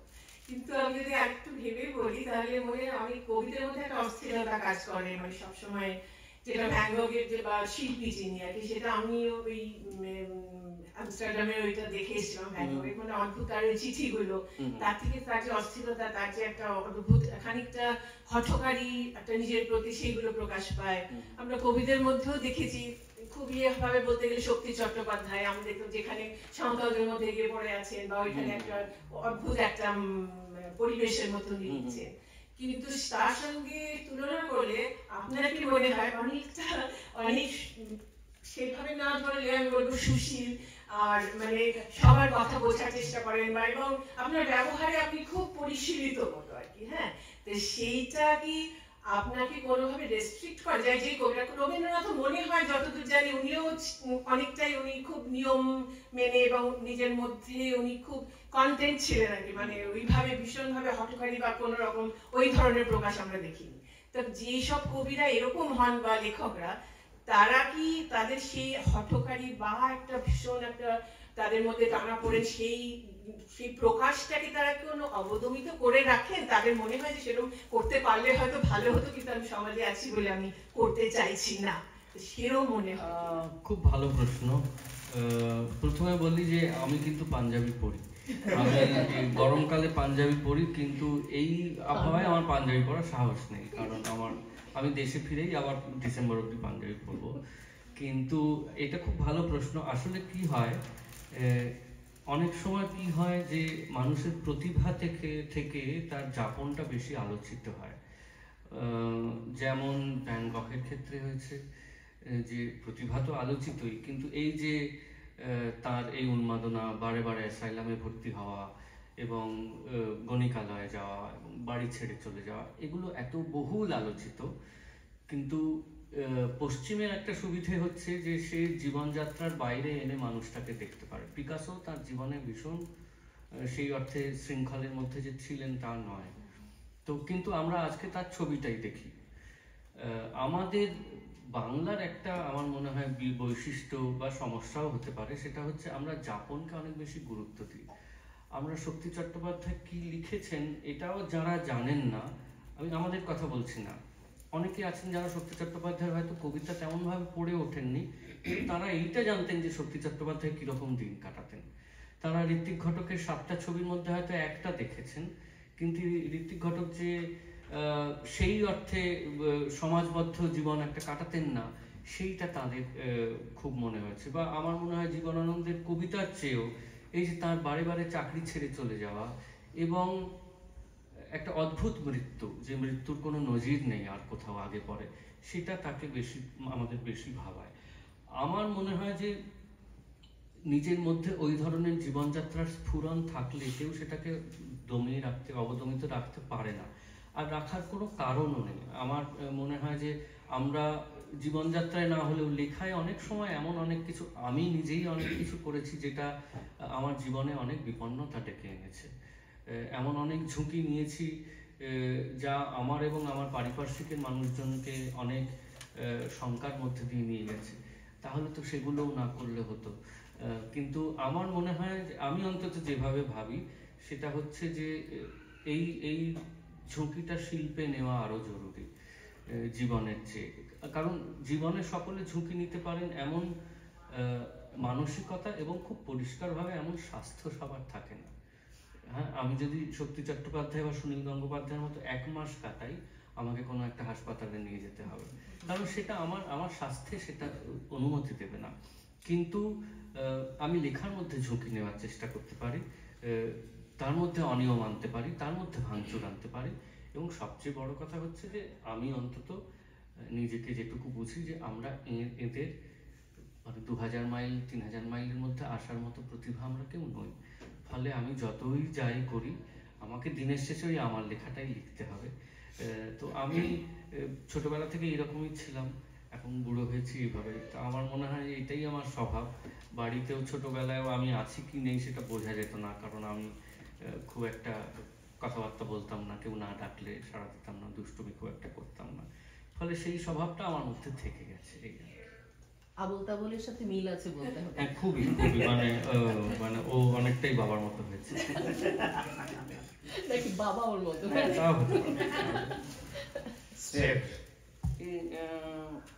ওর বিষয় কি বলবো, মানে আজকে বসুর ভাই বলছিলেন যে কয়েকজন শিল্পীর কথা জানতে চান।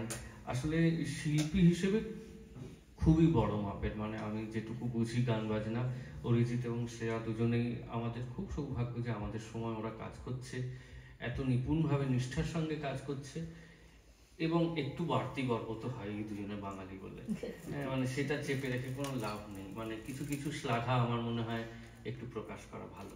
তো আমাদের চারপাশে আমরা যখন দেখি যে বাঙালিদের অনেক ক্ষেত্রেই অনেক জায়গায় সুযোগ পেতে অসুবিধে হয়, এবং সেটা ভাষার কারণেও হয় যে এই তো বাংলা ভাষাভাষী পারবে না হিন্দিতে কাজ করতে, কারণ অতটা পটু নয়, দড় নয়। কিন্তু ওরা দুজন এর আগেও বহু বহু বাঙালি মানুষ সারা ভারতবর্ষ জুড়ে কাজ করেছেন, ওরা দুজন এখন করছে, এবং সে একজন চমৎকার মানুষ। যেটা আমার মনে হয় সবসময় যে গোড়ায় সবসময় বলবো না যে এই কথাটা চালু আছে যে বড় শিল্পী হতে গেলে ভালো মানুষ হতে হয়, কারণ আমরা অনেক সময় দেখেছি যে অনেক পরিত্যাজ্য মানুষ খুব বড় মাপের শিল্পী হয়েছেন। তাদের মধ্যে সেই অর্থে মনুষ্যত্বের আমাদের যা যা মাপকাঠি তার অনেক কিছুই নেই, কিন্তু তার শিল্প নিয়ে কোনো প্রশ্নই থাকে না। কিন্তু ওরা দুজন সত্যি খুব ভালো মানুষ, এবং দুজন দুরকম মানুষ। কিন্তু একটা জিনিস আমি দুজনের সম্পর্কেই বলবো, আমাদের সময় যেহেতু কম, যেটা আমি ওদের কাছ থেকে শেখার চেষ্টা করি, যে আমার চেনাশোনা মানুষজনের মধ্যে ওরা খ্যাতিতে যশে সবার উপরে। আমার এত বন্ধু বান্ধব আছে কাজের ক্ষেত্রে, ওদের দুজনের মতো বিশ্বজোড়া খ্যাতি, যশ, জনপ্রিয়তা খুব কম মানুষের আছে। কিন্তু তারপরেও ওদের দুজনের দুটো পা যে মাটিতে এত জোরে গাঁথা যে সেই পা নড়ানো খুব মুশকিল, তাদের মাটি থেকে টলানো মুশকিল, এটা শিক্ষণীয়। এটা আমরা অনেকে পারি না। আমাদের একটা কিছু ছোটখাটো সাফল্য এলে আমরা মনে করি যে আমরা সবকিছু কিনে নিতে পারি, কিন্তু আমরা যে দিনের শেষে শিল্পের কাছে কিছুই নই, শিল্পই আসলে সবটা। আমরা তার সেই অর্থে কি বলবো, তার গোলাম, শিল্পের গোলামই তো করছি আমরা সবাই। তো সেইটা ওদের দেখে আমার মনে হয় যে সেটা মনে রাখা খুব দরকার। গুলজার, তারপর শুনি। ওই একই কথা বলবো, গুলজারজি আমার খুব প্রিয়। আমার মনে হয় এখানে যারা আছেন তাদের প্রত্যেকেরই খুব প্রিয়, কেবল ওর লেখার জন্য নয়, ওর বাচন ভঙ্গির জন্য। কি অনন্য এক বাচন ভঙ্গি এবং কণ্ঠস্বর। সেই কণ্ঠস্বরের মধ্যে একটা ভাঙন আছে। আমি ছোটবেলা থেকে শুনতাম যে একটু চিড় ধরা গলা যাকে বলে, পুরোপুরি সুগঠিত গলা নয়, কিন্তু ওই চিড়টা আমার পরে মনে হয়েছে ওটা আসলে আমাদের হৃদয়ের ফাটলকে চিহ্নিত করে। ওর কণ্ঠে যখন কবিতা উঠে আসে তখন মনে হয় যে সেটা শুধু কণ্ঠ থেকে আসছে না, অন্তর থেকে আসছে। চমৎকার একজন মানুষ। আমি খুব সৌভাগ্যবান যে আমার যে বইটি ইংরেজিতে অনুদিত হয়েছে গত বছর, উনি তার মুখবন্ধ করে দিয়েছেন এবং সবচেয়ে বড় কথা না পড়ে করেননি। আমি হলে ওই রকম একটা উপন্যাস পড়তাম না, কিন্তু এবং আমি ওকে বারণও করেছিলাম। আমি বলেছিলাম আপনি এই বয়সে আর এই ঝক্কিটা পোহাবেন না, আপনি এক লাইন কিছু লিখে দিন। তা উনি বললেন না, আমি পড়তে শুরু করেছি, আমাকে আর 7-10 দিন দাও, আমি তো একটু স্লো হয়ে গেছি, আমি এখন অত তাড়াতাড়ি তোমাদের মতো পড়তে পারি না। তো 7-10 দিন পরে আমাকে খুব বড় একটা প্রশংসা উনি করেছিলেন, সেইটাও উনি লিখে দিয়েছেন যে আমার মনে হয়েছে যে এই উপন্যাস একজন কবি লিখতে পারে, কারণ এটা একজন কবির লেখা উপন্যাস। তা আমি একটা ছোট্ট ঘটনা বলে শেষ করি, যে শেখারই চেষ্টা করি এদের সকলের কাছ থেকে। আমি যেমন সৌজন্য বা সহবত শেখার চেষ্টা করি। ফোনে কত মেসেজ আসে, সবসময় পড়া হয় না, উত্তর দেওয়া হয় না। তো আমি কলকাতায় একটা ছোট্ট অনুষ্ঠান আমরা আয়োজন করি বারিশ নামে, কলকাতা বারিশ নামে, বৃষ্টি সংক্রান্ত শিল্পের নানা শাখাকে ঘিরে সেই অনুষ্ঠান হয়। তো আমাদের খুব ইচ্ছে ছিল একবার গুলজার সাহেব আসুন, কবিতা পড়ুন, ওর তো বৃষ্টি নিয়ে অসংখ্য কবিতা গান রয়েছে। তো আমার সঙ্গে অনেকবার কথা হয়, শেষমেশ উনি বলেন যে উনি ঠিক এখন মানে বিমান যাত্রার জন্য ওর ডাক্তার ওকে অনুমতি দিচ্ছেন না, সেটা খুব স্বাভাবিক, ওর 91 বছর বয়স হলো। তো উনি বললেন যে এইটা তুমি আর 15 দিন পর একবার আমাকে লেখো, কিন্তু আমি চাই না যে আমার নাম ছাপা হোক এবং আমি অনুপস্থিত থাকি, এটা জীবনে কখনো হয়নি, সেটা আমি করব না। তো 15 দিন পরে আমি একটা আবার হোয়াটসঅ্যাপ করলাম, তো সেটা কোনো উত্তর পেলাম না। তা আমি ধরিয়ে নিলাম নিশ্চয়ই আসতে পারবেন না, তার বদলে অন্য অনুষ্ঠান পরিকল্পনা করা হলো। এর 3 মাস পরে আমি কোনো একটা কাজে উত্তরবঙ্গ গেছি এবং তখন নামছি শিলিগুড়ির দিকে, আমার উড়ান আছে। তো হঠাৎ আমার বন্ধু, ওর ছবি তৈরি করে সৃজিত মুখোপাধ্যায়, ওর ছবি নিশ্চয়ই আপনারা অনেকে দেখেছেন, তো ও ফোন করলো। তো আমি ভেবেছি কোনো কাজে বা এমনি, তো বললো যে একজন তোমাকে চাইছেন, একটু কথা বল। তা আমি কণ্ঠ শুনে বুঝলাম যে গুলজার সাহেব কথা বলছেন, সৃজিত কোনো একটা কাজে গিয়েছিল। উনি আমাকে বললেন যে আপনার কাছে একটা ক্ষমা আমার চাওয়া আছে, সেটা বাকি ছিল, আজকে আপনার বন্ধু এলো, আমার মনে হলো ক্ষমাটা চেয়ে নেওয়া জরুরি। তা আমি কিছুই বুঝতে পারছি না। আমি বললাম আপনি এরকম কেন বলছেন? বললেন না, আমি আসলে গতকালই আমার ফোন নিয়ে দেখেছি 2 মাস আগে আপনি একটা মেসেজ করেছিলেন, সেটার উত্তর আমার দেওয়া হয়নি, আপনি দয়া করে আমাকে ক্ষমা করবেন, এটা অনিচ্ছাকৃত একটা ভুল, আমার কিন্তু উত্তর দেওয়া উচিত ছিল। আমি জানি না আমি গুলজার হলে 92 বছরে এই সহবতটা অন্যের প্রতি দেখাতে পারতাম কিনা, আমার সন্দেহ আছে নিজেকে নিয়ে। কিন্তু এই শিক্ষাটা অন্তত নেবার, যে খ্যাতি, যশ, জনপ্রিয়তা, মানুষের গ্রহণযোগ্যতা সবকিছু যখন প্রশ্নাতীত জায়গায় চলে যায়, তখনও সামান্য দিকগুলোয় নজর রাখলে একজন পরিপূর্ণ মানুষ হিসেবে পরিচিত হওয়া যায়। সেটা আমি এদের কাছ থেকে শেখার চেষ্টা করি, পারি না কিন্তু করি। আচ্ছা, হ্যাঁ, আমরা অনুষ্ঠানের শেষের দিকে চলে আসছি, আমরা অবশ্যই গান শুনবো, আপনার গান দিয়ে শেষ করবো। তো তার আগে আমি আসলে অনেকে আমাদেরকে সাহায্য করেছে, কয়েকজনের কথা আমি এবং তাদের কৃতজ্ঞতা জানাতে চাচ্ছি। এখানে আমাদেরকে সাউন্ডে হেল্প করেছিল আমি, তো এটা খুব ভালো একটা কাজ, মানে এটা বেশ আমি টেনশনে ছিলাম, ভালো ভালো।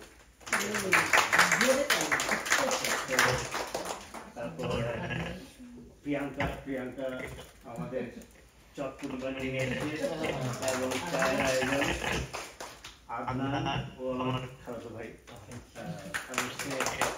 আমাদেরকে সেট আপ করায় সব কিছুতে সাহায্য করেছে আর কি। তো আরো অনেকেই আমাদেরকে সাহস দিয়েছেন, তো তার জন্য অনেক ধন্যবাদ। আপনাদের যদি কোনো প্রশ্ন থাকে অবশ্যই করবেন। আমি একটা কথা দিয়ে একটু আমার প্রশ্নটা শেষ করতে যাচ্ছি, যে আমি হয়তো ঠিক মতো হয়তো কথাগুলো ভুলে গেছি, কিন্তু আপনার একটা লাইন ছিল যখন আপনার ওই যে কয়েক বছর আগে একটা ঝামেলা হচ্ছিল, মানে কি একটা লেখার জন্য, তখন আপনি বলেছিলেন যে তুমিও মানুষ আমিও মানুষ, তফাৎ শুধু শিরোধারায়। আমি জানি না আমি ঠিক মতো বলতে পারলাম কিনা, এটা কি কোনো কবিতা ছিল? হ্যাঁ, এটা আমার একটা কবিতা। ছিল। সেই কবিতা আমার মনে নেই, সেটা একটা সংবাদপত্রে বেরিয়েছিল, কিন্তু সেটা সেই কবিতার শেষ দুটো লাইন ছিল এইটা। ঠিক ওটা আমি নিজে এখনো অত ভালো লিখতে পারিনি যে নিজের মনে থাকবে। আমার শঙ্খ ঘোষের কবিতা, শক্তি চট্টোপাধ্যায়ের কবিতা, সুনীল গঙ্গোপাধ্যায়ের কবিতা মনে থাকে, কিন্তু আমি চেষ্টা করে দেখেছি নিজেরটা মনে থাকে না। তখন আমি বুঝেছি যে হয়নি, মানে যেদিন হবে সেদিন নিশ্চয়ই নিজেরটাও মনে রাখতে পারবো। ফলে সেই অপেক্ষায় আছি যে কোনোদিন নিজের 4 লাইনও মুখস্থ হয়ে যাবে। এই গানটা আমার খুব ভালো লেগেছে এবং এটা খুব এখনকার সময়ের জন্য খুব রিলেভেন্ট একটা কথা, যে আজকে যে নোকিং যে প্রোটেস্ট হচ্ছে সারা আমেরিকাতে, এই যে ফ্রিডম অফ স্পিচ আমরা চলে যাচ্ছি, এবং সেই জন্য আমাদের মনে হয় আমাদের ব্যক্তিগতভাবে এই ব্যাপারটার সাথে আমাদের একটু সচেতন হতে হবে।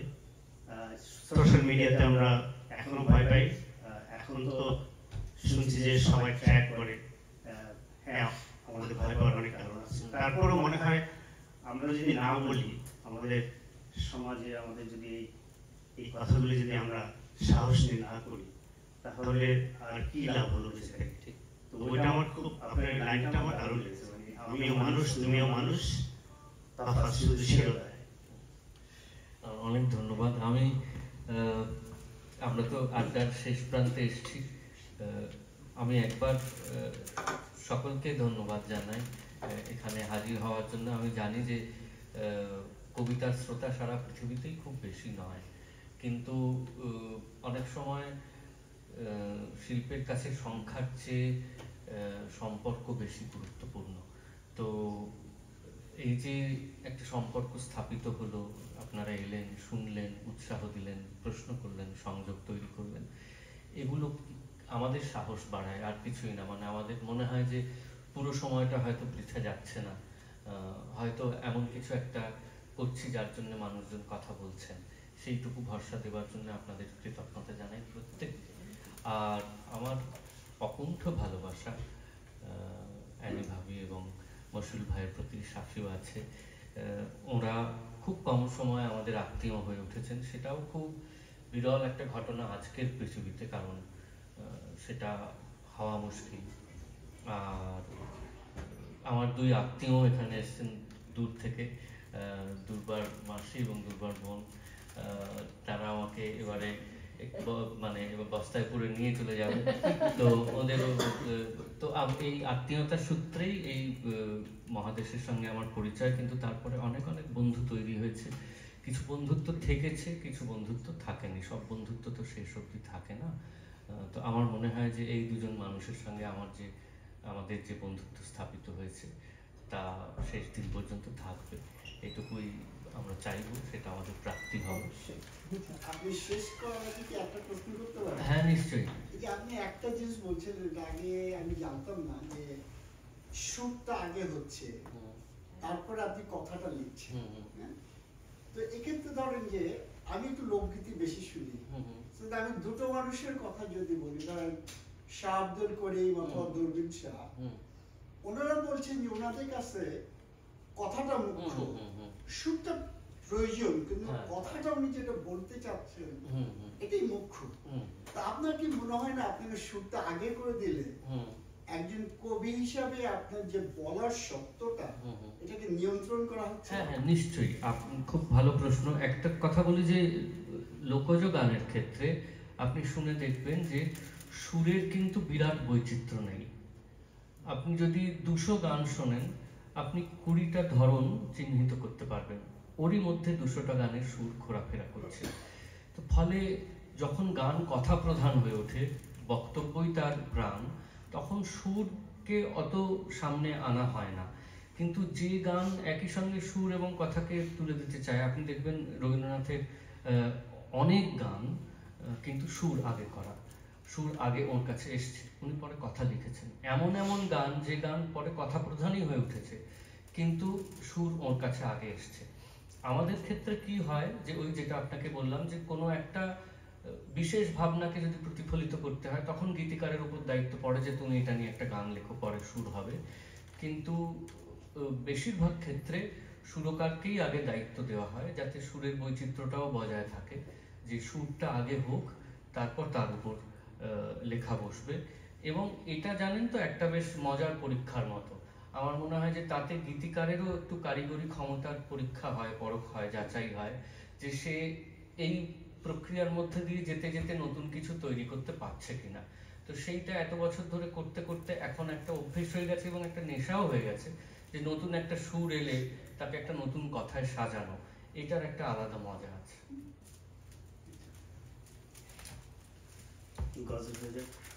গান শুনবো।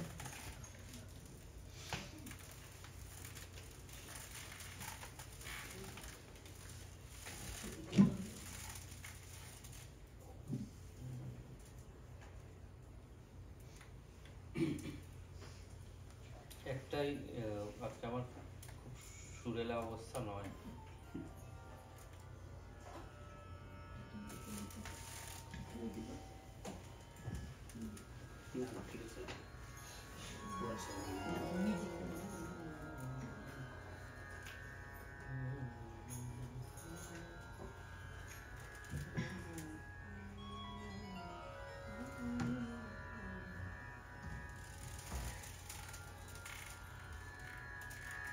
একটা গজলের অনুরোধ করেছিলেন মশরুল ভাই, আমি সেইটাই শোনাচ্ছি, সেটা শুনে শেষ করছি।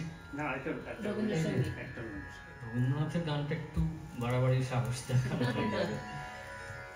এটা 2 লাইন গাই আমার যেটুকু মনে আছে, কিন্তু আমি বাহানা হিসেবে বলছি না, সত্যি গত কয়েকদিন এদিক ওদিক করছি এবং সময় বদলাচ্ছে, তার সঙ্গে বাইরের তাপমাত্রা বদলাচ্ছে, তো গলাও বদলাচ্ছে।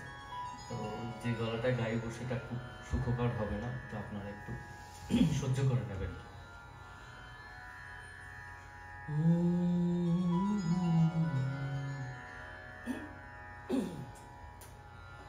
আমারও খুব প্রিয় একটা গান, মশরুল ভাই আমাকে অনুরোধ করেছেন, চেষ্টা করছি। কাশ ऐसा कोई मंजर होता, काश ऐसा कोई मंजर होता, मेरे कांधे पे तेरा सर होता, काश ऐसा कोई मंजर होता, मेरे कांधे पे तेरा सर होता, काश ऐसा कोई मंजर होता, जमा करता जो मैं आए हुए संग, जमा करता जो मैं आए हुए संग, सर छुपाने के लिए घर होता, सर छुपाने के लिए घर होता, मेरे कांधे पे तेरा सर होता, काश ऐसा, काश ऐसा, काश ऐसा कोई मंजर होता।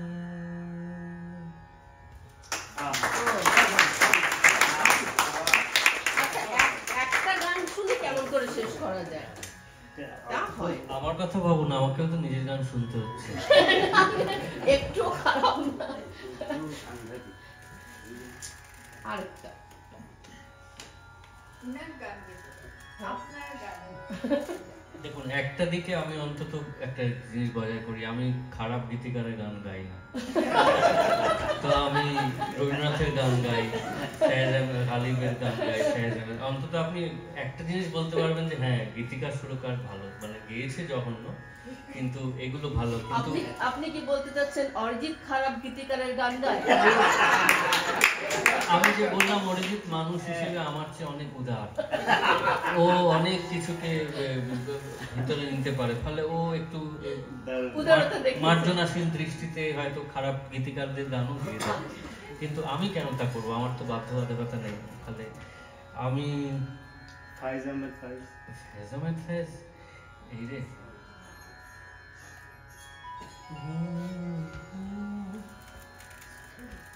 তাহলে এটা বদলাতে হবে।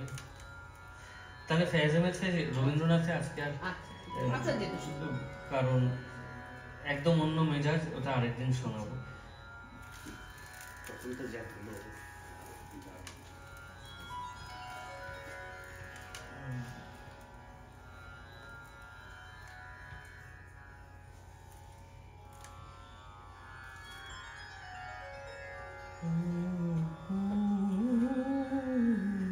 এটা ফয়েজ আহমেদ ফায়েজের লেখা, সুরটা মেহেদী হাসানের। ফলে সুরকার গীতিকার নিয়ে আপনাদের মনে কোনো প্রশ্ন থাকার কথা নয়, যে গাইছে তাকে যা খুশি বলতে পারে।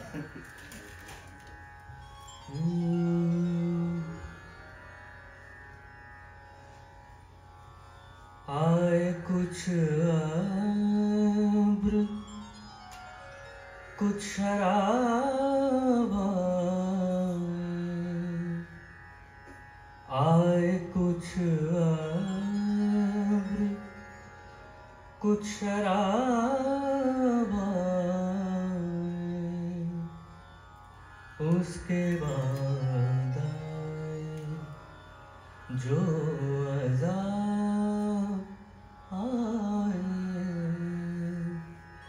आए कुछ अब्र कुछ शराब, उसके बाद आए जो अज़ाब आए। आए कुछ अब्र कुछ शराब,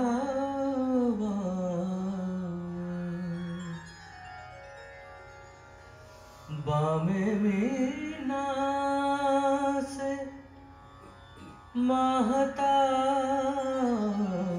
उतरे, बामे मीना से महताब उतरे, दस्ते साकी में आफ़ताब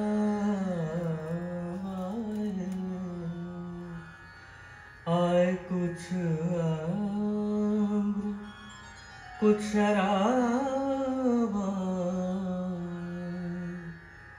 उसके बाद आए जो अज़ाब आए। आए कुछ अब्र कुछ शराब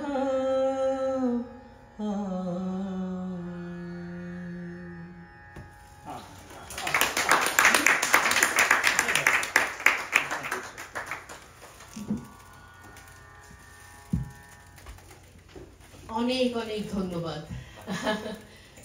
আমি আশা করি আপনাদের সবার ভালো লেগেছে। আর আমি যে কথাটা বলছিলাম, আজকে একটা চমৎকার অনুভূতি নিয়ে ফিরবেন, কিছুটা আরামদায়ক বটে। আমরা যারা সাধারণত সামাজিক সোশ্যাল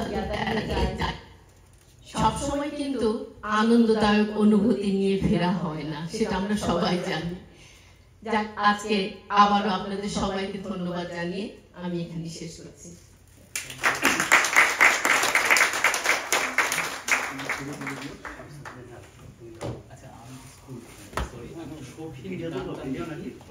আপনার কিছু দেখাই হলো। ভালো জায়গা থেকে